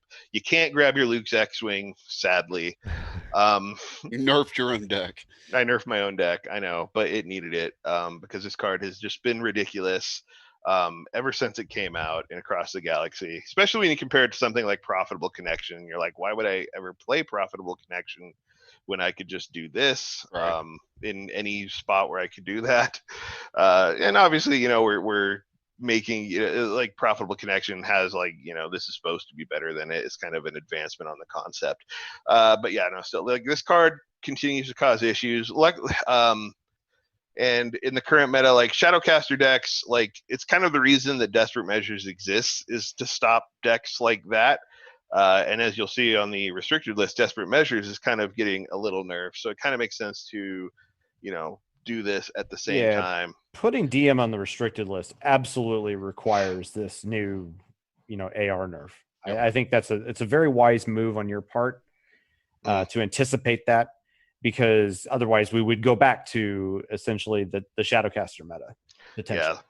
And I think there's like Shadowcaster decks could still try to do their thing. Oh, sure. But they have to work a little harder for it now. Well, I think what this does also is that like the problem with DM, like it basically completely obliterated the idea of using mods on vehicles at this point. Mm-hmm. And so now at least you have that option. You're not quite as afraid of just bringing that deck in and just getting, having your deck be a total brick against any villain deck essentially. Yeah. But in a meta where that DM goes away and AR stays the way it is, then we have a potential even like another really big problem because of the possibility of now, okay, we can go back to the whole here comes the Falcon, the fire spray, yeah, I mean AR Satine droids becomes deck of choice almost at that stage. Yep. Right, and you don't even have as efficient what you used to have back then that could kind of just roll them off the table, which was Vader at full power with with the old block of cards, right? Like that was the power. That was the power triangle or whatever in what was that set across the galaxy? Across the the galaxies. Well, yeah. Yeah, for sure. That was, you're absolutely right. Like that, and so I think that this kind of triangulation effect of, okay, we're going to have DM, go down a notch, but we're also going to have AR go down a notch, and it allows for some different choices to be made in how to build a support deck. And going back to we said we were going to throw this out there eventually, which is, we saw, a few support decks do kind of well, even in the last 10 weeks of tournaments here, whether it was Kragan, or we've seen the Luke Fenn deck, which admittedly is kind of dying to infect with this.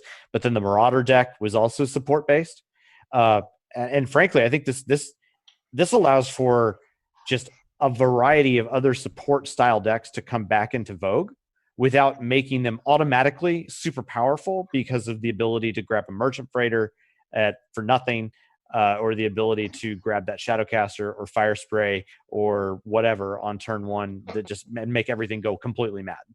Yeah. So what do we see? Poem, shut your dirty mouth about a wheel bike Wheel meta. wheel Like- bike meta. Wheel bike, yeah. So other than Actually, Will it brings Bite, it back. It does bring that back, though. I mean, What about what other cards? What will be happy. what other cards out there would still make AR playable other than Will Bikes? I mean, Crate I mean, Speeder's still really good. Black or One. Ghost. Yeah, Maybe. just Black Crate One. Speeder. Yeah, I mean, those two alone, like, Ghost. There's Ghost. solidly good cards, but none of them are broken like Shadowcast. Maybe Yeah. Hailfire and some weird Afra build. absolutely. Yeah, Hellfire. Yeah, the Ghost. Hailfire. There's a I like- deck that used that, wasn't there? I like the. If Gandork could, appropriately fixed Elrig, you could do Mauler, Mythal, and Elrig. Yeah. Well, Elric decks. Elric pull out decks either could Black use 2 it. or his Interceptor. An Elric deck could theoretically use it, and it'd be nice if that were more His realistic. TIE Fighter. Yeah, sucks, I don't. though. Yeah, sure. I mean, Cruisin can start the TIE Fighter chain, whatever. Yeah. Oh God, he No, will too. That bastard. I mean, that you can play the Piet deck. Piet TIE Fighters is still realistic in that case. I mean, there's even an argument for why you might even be able to still play the Thrawn Sentinel AR. There's things you could do with that. Lando Hera. Like an Umbran or something, yeah. O'Hara, yeah. Yeah, I I think think AR there's is still lots. really strong. It's just a little bit more limited in scope, which I don't know. From a design perspective, too, makes it a lot easier. Though, sadly, we're at like right before where this would rotate out if Wild Horizons eventually does come out. But it's something that would be a thorn in the side of Infinite Events forever, too. So at least this helps a little bit there. Yep. Yes. All right. Well, let's talk about some restricted stuff. All right, so. I will start out the gate with the disclaimer of I am not a fan of the restricted list. So you don't blame it all on me. If it was me, I would ban some stuff and move on. And Yeah, Nick, I'll give you my idea also. Nick, which- just to clarify on what you mean, you're talking about one giant restricted list, right? Is what you're Yeah. not a fan of? Yeah. I'm Yeah. not like I know some people want to like split it up into multiple restricted lists. I'm not even necessarily a fan of that too because I think it slippery slopes into craziness before too long. Yeah. People So people many bring that different up. combos you have to prepare for. Yeah. If that's the case. Well, like some of these cards can just be flat out banned to begin with. Like Fateful, you just get rid of Fateful, get rid of Theed. I would ban Theed straight up. Yeah. Like Yeah, that just card be is- done. just be done. Just with be these. done with both of those. And in a refinery. Yeah. Just ban Delve and be done with it too. Yeah, I mean, can it just ban doesn't. Delve. Yep. And then you can call that list down where it's not going to end up being a pain in the ass to keep Yeah. up with. I Yeah. kind of agree with that as well. Just as a point of reference, the Star Wars LCG, so the living card game that was out before, it overlapped with Destiny to an extent. We started off with a restricted list that was just sweeping as well, and then went to restricted pairings because that was Right. but that was a structurally so different game Mm. that it doesn't. I don't feel like that really makes a great. Like, as much as I like the idea, it does make it overly complicated. Was that an FFG pairing or Yes. something you guys It did was. after the game support? Yes, yeah, it was an FFG. game. Yeah, but the LCG had much more restrictive deck building rules Yeah. too. That's That correct. kind of played in there to where you were kind of having to have a reference with you to build decks to begin with. But like, yeah, that's my problem. Even if you go to pairings, is eventually it's like I've got 3 pages of restricted pairings. And you'd Right. probably have some Well- overlap for certain cards that would make Yeah. it awkward. So Yeah. It just gets weird. It's just- Eventually, for what it's worth, the restricted pairings actually made it all better. oh, I'm sure it did. Because eventually you could. There were a couple of where it was like, okay, here's a set of 3, and you can pick one of those 3 in your deck, and it ended up being quite fine by the end, and it was not that hard to keep track of, to be honest. But again, I don't think that's something that we should be doing here. That doesn't seem to make a No. lot of sense. I think that if you do a ban list and a restricted list, and then eventually the restricted list does cull itself down with rotations, I think just having a ban list will actually Yeah. help out a Yeah. ton. Yeah, but that's more like continuation committee talk, because Yeah, FFG ban is a bad word. Errata is almost a bad word. Like, we can't errata shit unless it's super broken. I'm It's a surprised good. we're even errataing AR. It's a good thing that we can. Good thing that we know people in the continuing committee that can yeah, help with right. these things. Yeah. It's true. all right. So what are the new additions, Nick? So the new additions, they're in red. At the very top, you've got your abandoned refinery.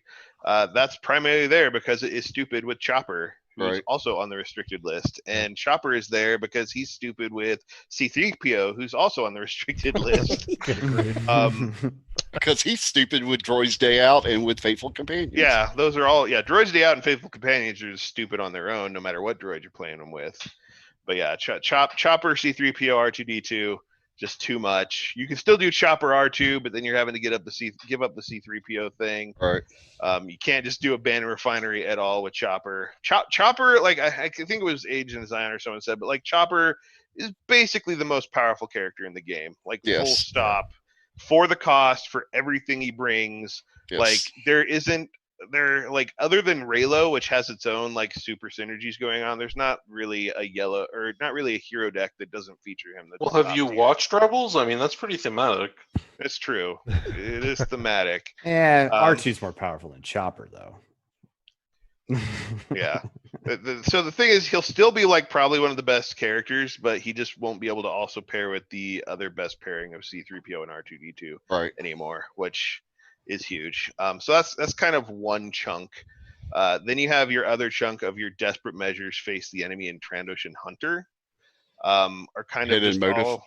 Yeah, hidden motives in there too, but We'll get it's to that. yeah, it's not villain, so yeah. So I'll just say, like, you have your villain sweeper. You got your hero stuff. The Chopper does a bunch there to the hero side of it. Then you got your villain stuff. Desperate measures face the enemy. Transition hunter. And I think what's interesting in about Face the Enemy and Desperate Measures in particular is that's more than just like, whereas Chopper and Abandoned Refinery and whatever, yeah, they had to be broken up on their own, but it kind of targets, so to speak, the droid archetype.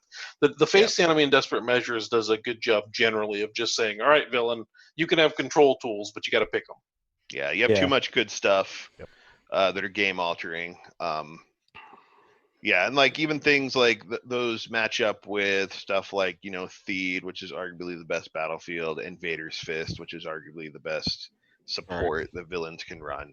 So it definitely makes villains have to choose of like, you get one of these things, not all of these things. And then Trandoshan Hunter, just the Trando deck used Face the Enemy in Desperate Measures. So like I said, it wasn't just like if all we did was increase the cost of Trandos, but they could still play like a face, even if they just got one, if they could still just play like Face the Enemy, like they would probably still be really good. They would be like, whatever, I'll bring my battle droid, but I can still face the enemy and turn these 4 huge dice.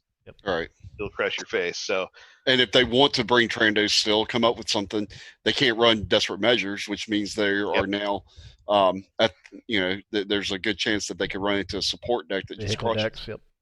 Yeah, the vehicle decks that can crush them. They can't face the enemy for that guarantee. Just, I'm going to screw all your removal and go crazy. So the thing that I've discovered the last few days since this was spoiled was it other than just the straight up restricted stuff like the cutting down the Chopper decks and the Trando decks, it has made villain builds very not as easy to do as they have been in the past, because you don't just get to choose your colors and then choose your auto includes. You Yep. know, you can, if you were building red or a blue yellow villain, the first thing you do is grab your motives and your desperate measures. Well, you can't do that now. Yep. So it's making us make a little bit more decisions that actually lead into more lead into cards that are actually interact better with the decks, as opposed just to those staples that we just jam in there because they're free and because they are so powerful. I think Hidden Motive is the one, though, that everybody has kind of had questions about, like, why. I think I know the reason why you put it in there, because it was 31 out of 32 cards in the top 16 Worlds decks. So, yeah, with the only Lanza, I don't know you. I don't think you know how math works. He doesn't. That's okay. We're breezing right by that one. Okay. No. There's two of them in each deck. He's suggesting that in 16 decks of the 32 possible spots for Hidden Motive, there were 31 out of 32. Okay, Yes. all right. Yeah, I got you, Lanza. You did the math. The numbers were? Because Yeah, Rothamel ran only one in his deck. Yeah. He was the only one that didn't run two motives.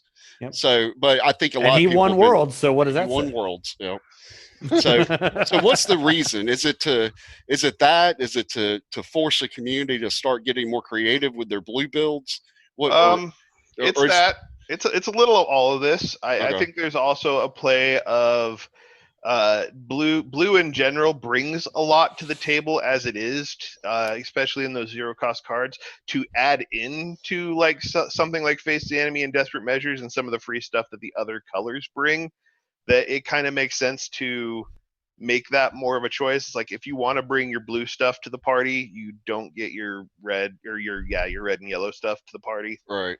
Which I think is good. I know there's definitely been like Rainbow has been like, it's kind of been an issue ever since way early in Destiny, is that our color pie has never been great. Like, and by color pie, like, it's kind of a game design term, but basically like every color has their things that they're good at, and they're all kind of like you're restricted by what colors you pick. But the problem is Destiny, it's always been like way too easy to splash rainbow, and you just get everything good from all the colors with very little drawback. And like, I know at least when we started out with the convergence block, that was definitely a goal to try to address some of that rainbow just being automatic kind of thing that we really saw in the legacies block. And that's why you see stuff like the trooper synergies and the Jedi synergies, right? Low key, they reinforce, like, have more blue characters, have more red characters.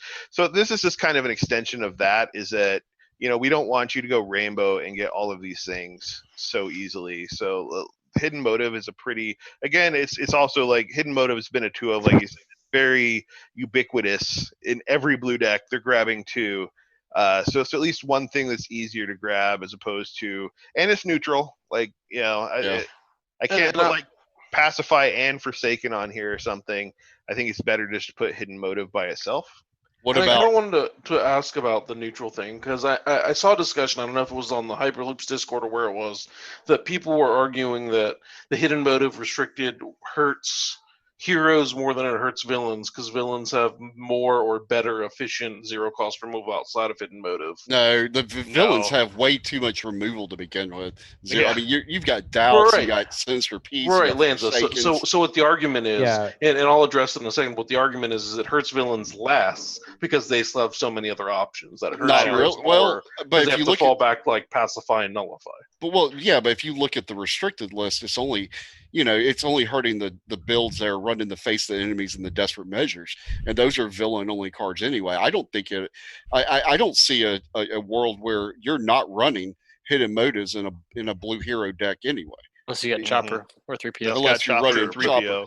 Well, you're not running those now. But if you're running, you're not. I was going to segue to that too, like, because the other thing is, if you look at the restricted list, I'm pretty sure there's exactly 2 blue cards on there: Hidden Motive and Fist. So there's an argument that, as far as trying to counter the color pie thing, in a way it hurts villains more, like it discourages that kind of mono blue or blue power or whatever. And then, like you were saying, also even in Rainbow, it competes with more villain staples than hero staples. Yeah, I think it's better for. I think it makes blue hero better having it on the restricted list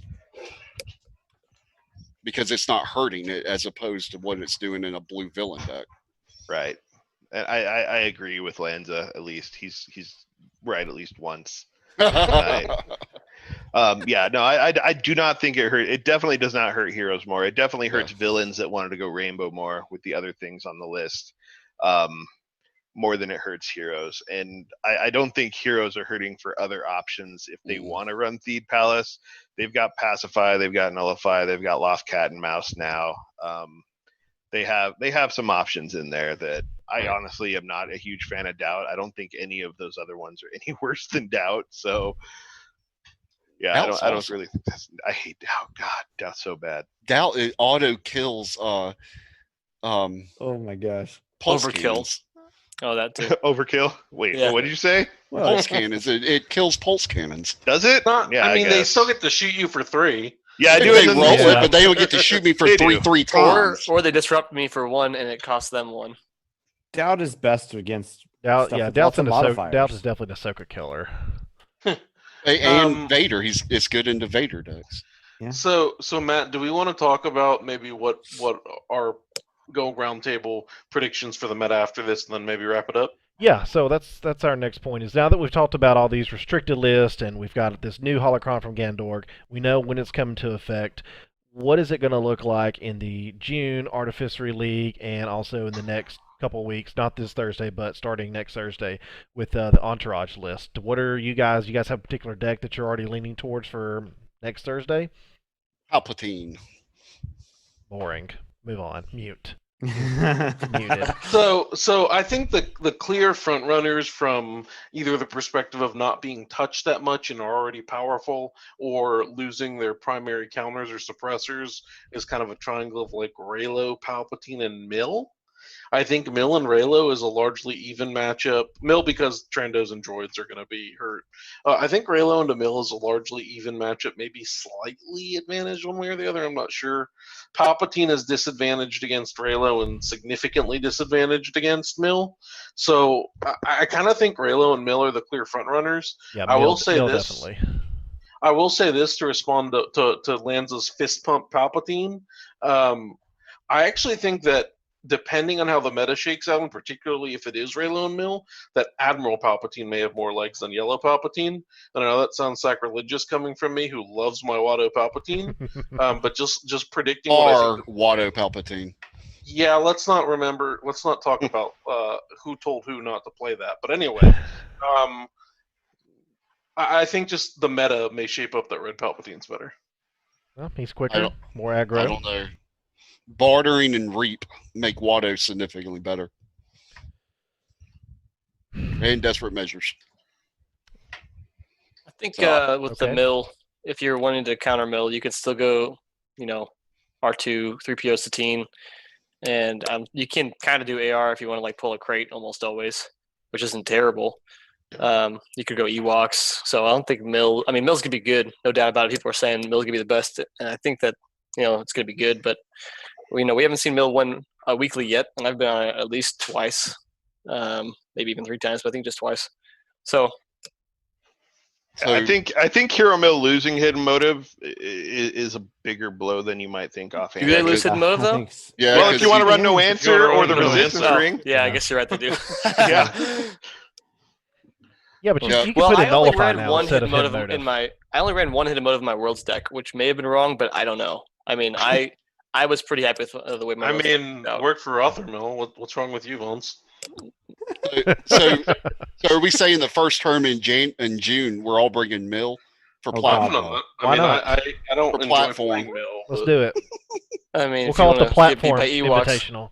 Yeah, it'll be week Platform 12 sponsored by Platform. Sponsored Oh my by God, you guys are Platform terrible. Bourbon.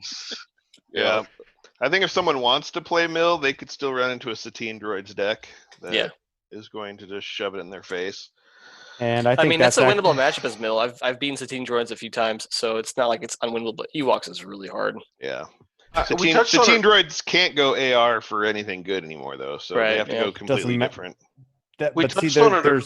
there's alternatives to that, and I think that's where I would my perspective on this would be that the while we especially are seeing the waning of certain types of villain strategies, that really opens up the door, and then also the wane that chopper droids is now not a thing.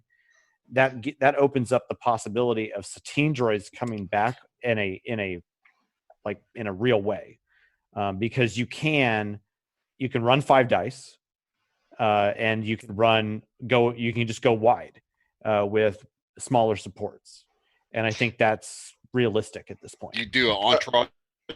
I think you run the entourage package again. Yes. I also exactly. think there's some potential for villain supports, right? Like if not Yeah, for every long. villain yellow gosh, deck, yes. or just Jabba Sentinel Watt. Like Yeah, if Jabba not Watt. every if not every Trando's going down allows for Jabba, Watt Sentinel, or Trandos and droids were both bad matchups Mm, for that, yeah, in my opinion. And not every deck will be running Desperate Measures or Villain Yellow deck, so there's a potential there. Now, of course, the flip side is it's got a terrible matchup into Palpatine, but we'll see.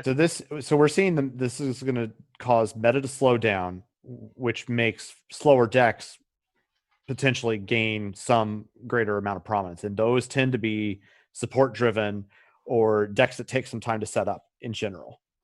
With And- this, sorry, go ahead, Norm. Oh well, so I think that's where we're going to see some of the, and then that would include Mill as well. So I think Vance is correct there, but we may have to see where that kind of shakes out. I'm sure that our Mill geniuses will figure it out and then annoy the living crap out of me for a few weeks while I try and adapt. But we'll see how that goes. Am I right in thinking that Desperate Measures is almost dead? Because if you have to pick one card out of that list, do you want to pick a card that's dead in some matchups? I'm running DM and Yellow Palp still, probably. Yes. It becomes very meta dependent, though, I think. Yeah. I think that you can get away with salt flats with Palp instead of Theed, and you could Or Obi-Wan's Hut. and you could run pushing slash instead of hidden motive. Pushing Slash. Yeah. You mean deflecting Slash? No, pushing slash. That's the one with Neiman no. You're right. Deflecting slash. So you I don't know run about 2 of those, and instead of the hidden motives, and I think I think Rayla gets it binds all things back too. possibly. Yep. Yep. Yeah, but that's true, because Raylo can't run Merchant Freighter. I was going to say, I'm not a big fan of it binds in a I Merchant think Freighter it just. world, but I Raylo think can't it run that. depends on how the meta looks in a month, whether or not people are going to start running a lot of supports again, and then or if it goes more. People tend to try to go more aggro, but I think Norm is right. I think it's going to end up being a wide variety of support decks. Yeah, I will say people think I killed my own deck, but I think I'm perfectly fine ARing for a crate speeder with Luke Fenn. Yeah, no, that's probably I'll just true. punch you in the Sure, face for why that. not? And if there's not as many DMs floating around, like you'll get your Lukes eventually. yeah. I think that's perfectly fine. Yeah. What are you going to run? Just profitable? Oh no, you said AR the Yeah, crate. road AR for the crate. Just do the Yeah, crate. yeah. Unless I natural draw my Lukes, But Right, no, you're backup right. plan, I just grab my red cost really good vehicle for 1, Yep. and Luke still pumps it.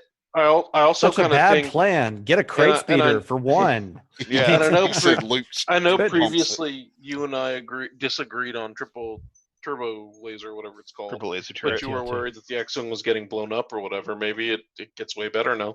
Oh, I think Yeah. it does. I think. I'm not sure I'd run it in every support deck, but it definitely gets better.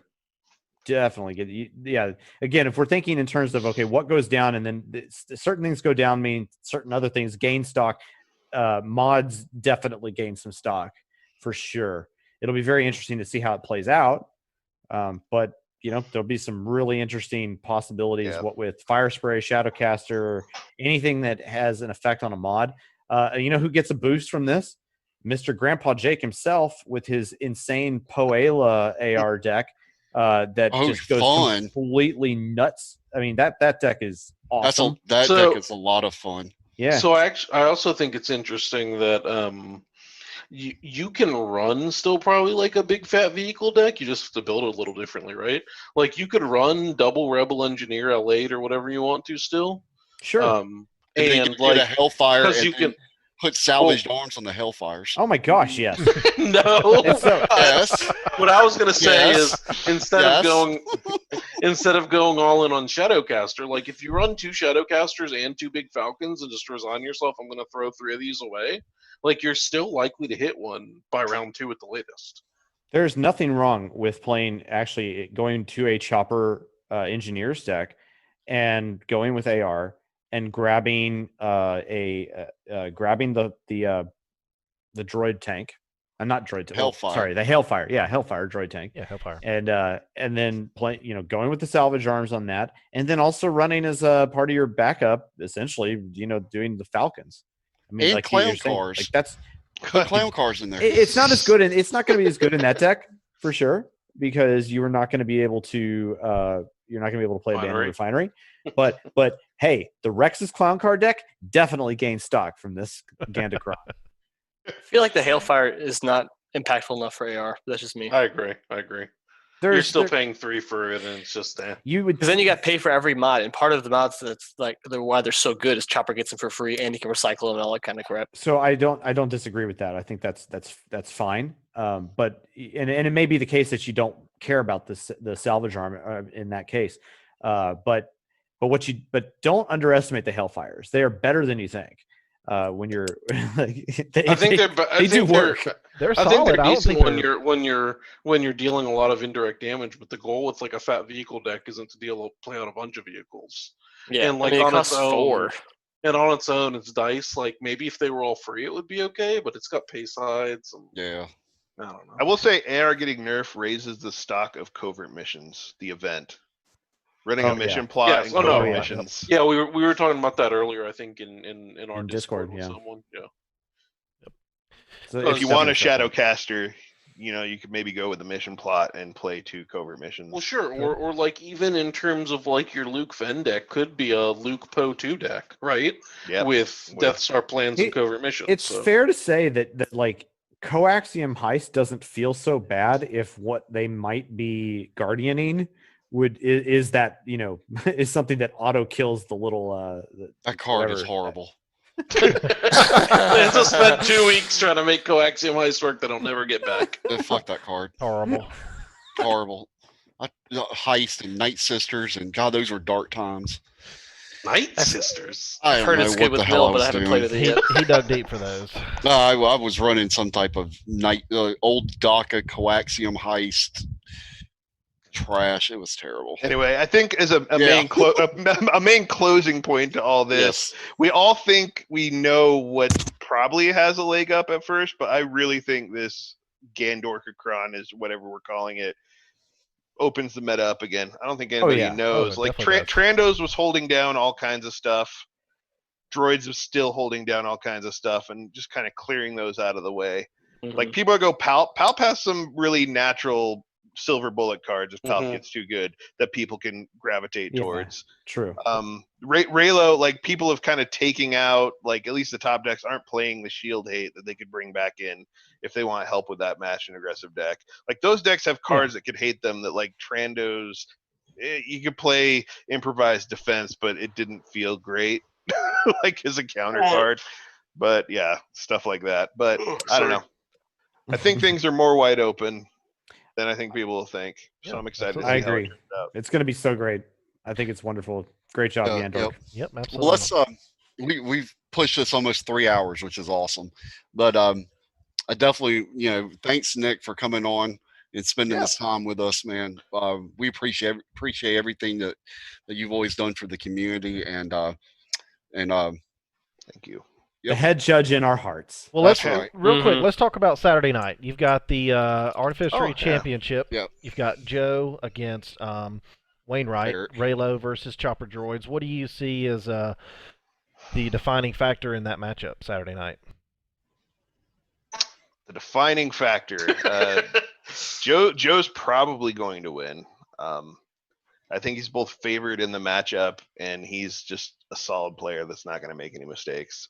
So Eric's really, really good too. Don't get me wrong. I'm not trying to disparage him, but like I think Joe's a whole nother level half the time, playing a deck he knows inside and out, and I think it's actually favored. So Um, And that's going to start at 8 p.m. Saturday night. Is that correct? 8 p.m. Eastern. Yeah. That'll be over on Twitch TV/Artificery for those who want to check it out. Yep. Also, please, check our Discord, Entourage Gaming. We've tried to revamp our patronage a little bit more the last week or so. So if any support that you guys have for us, help us keep doing this type of content. Help me keep recouping my funds when I have to pay out winners in Poland and and people that don't pay me, friends and family. So please consider to do that. And then I think Dan had something he wanted to talk about with not Destiny related. Correct. Wait. No, Platform has a good. I am going to be on late night gaming Friday night. That's right. So That's right. if you want to hear me get drunk and play crappy Destiny, 2 nights in a row. yeah, 2 nights in a row, Thursday night and Friday night, and then I just nurse all Saturday with a hangover from 2 days. Boy. Woo. Yeah, Great. and actually, that's a good point that both Gandork and I are streaming usually Thursday night tournaments on our Twitch streams, and occasionally we do it on this channel as well, the Entourage Games channel. If Riceman wants to sit out a night and watch, so make sure to check those out on Thursdays. Something else Entourage Games is doing, or gaming is doing. We have traditionally been a Destiny team. We've kind of branched out a little with people talking about Keyforge back when that was cool or whatever the hell it was. For like all 5 Keyboard was minutes. never Got it. cool. Right. But Lanza thought it was. But we are also branching out It into was other a games. Gen Con thing. What happens at Especially- Gen Con stays at Gen Con. We Keyforge. are, yeah. I will never forget. I wasn't there, but I've heard many descriptions of Lanza staring at the vending machine. But anyway, I wanted to point out that we a few of us in Entourage Gaming have started getting kind of decently large into Runeterra, Legends of Runeterra, and we will be putting out an announcement tomorrow that we will be hosting a Legends of Runeterra tournament on Saturday, June 13th. So keep an eye on our Discord for that announcement. I will likely also float it out there to the Artificery and Hyperloops Discord. But yeah, just something to keep an eye on. It'll be run similar to our weekly Destiny tournaments. Not that it will be weekly, but that it'll be a $5 buy-in and payouts of 100%. And I'll be live streaming Marvel Crisis Protocol on Sunday. I think Kenny is going to join me again. It's going to be a live game, not TTS. And then I don't know, Matt, are you going to try to come up there? We'll see. Okay. We're doing. We're going to do a standard match. Bring 10. Bring our list of 10 up You there. guys took 3.5 hours last game, so I'm not really sure I want to sit around for that long before I get to play. Well, they play with their dolls. Yes. Well, this week we're going to have all of our terrain is going to be toilet paper, hand sanitizer, and Lysol cans. Yeah, With so different sizes. shouldn't this be called Marvel Corona Protocol? Well, I think the bigger Oh. concern is that rather than people who need hand sanitizer and toilet paper, he's using them as terrain. No, well, it's my hand sanitizer and toilet. He brings it from home. Yes. It's used. Yes. It's used. But Classic. I will I will plug Marvel Crisis Protocol. That is a super cool game. It's kind of taken a back seat to Destiny because it's not, some people are better at TTS with it than others. I am not a tabletop player on TTS. I can't keep up with all the triggers.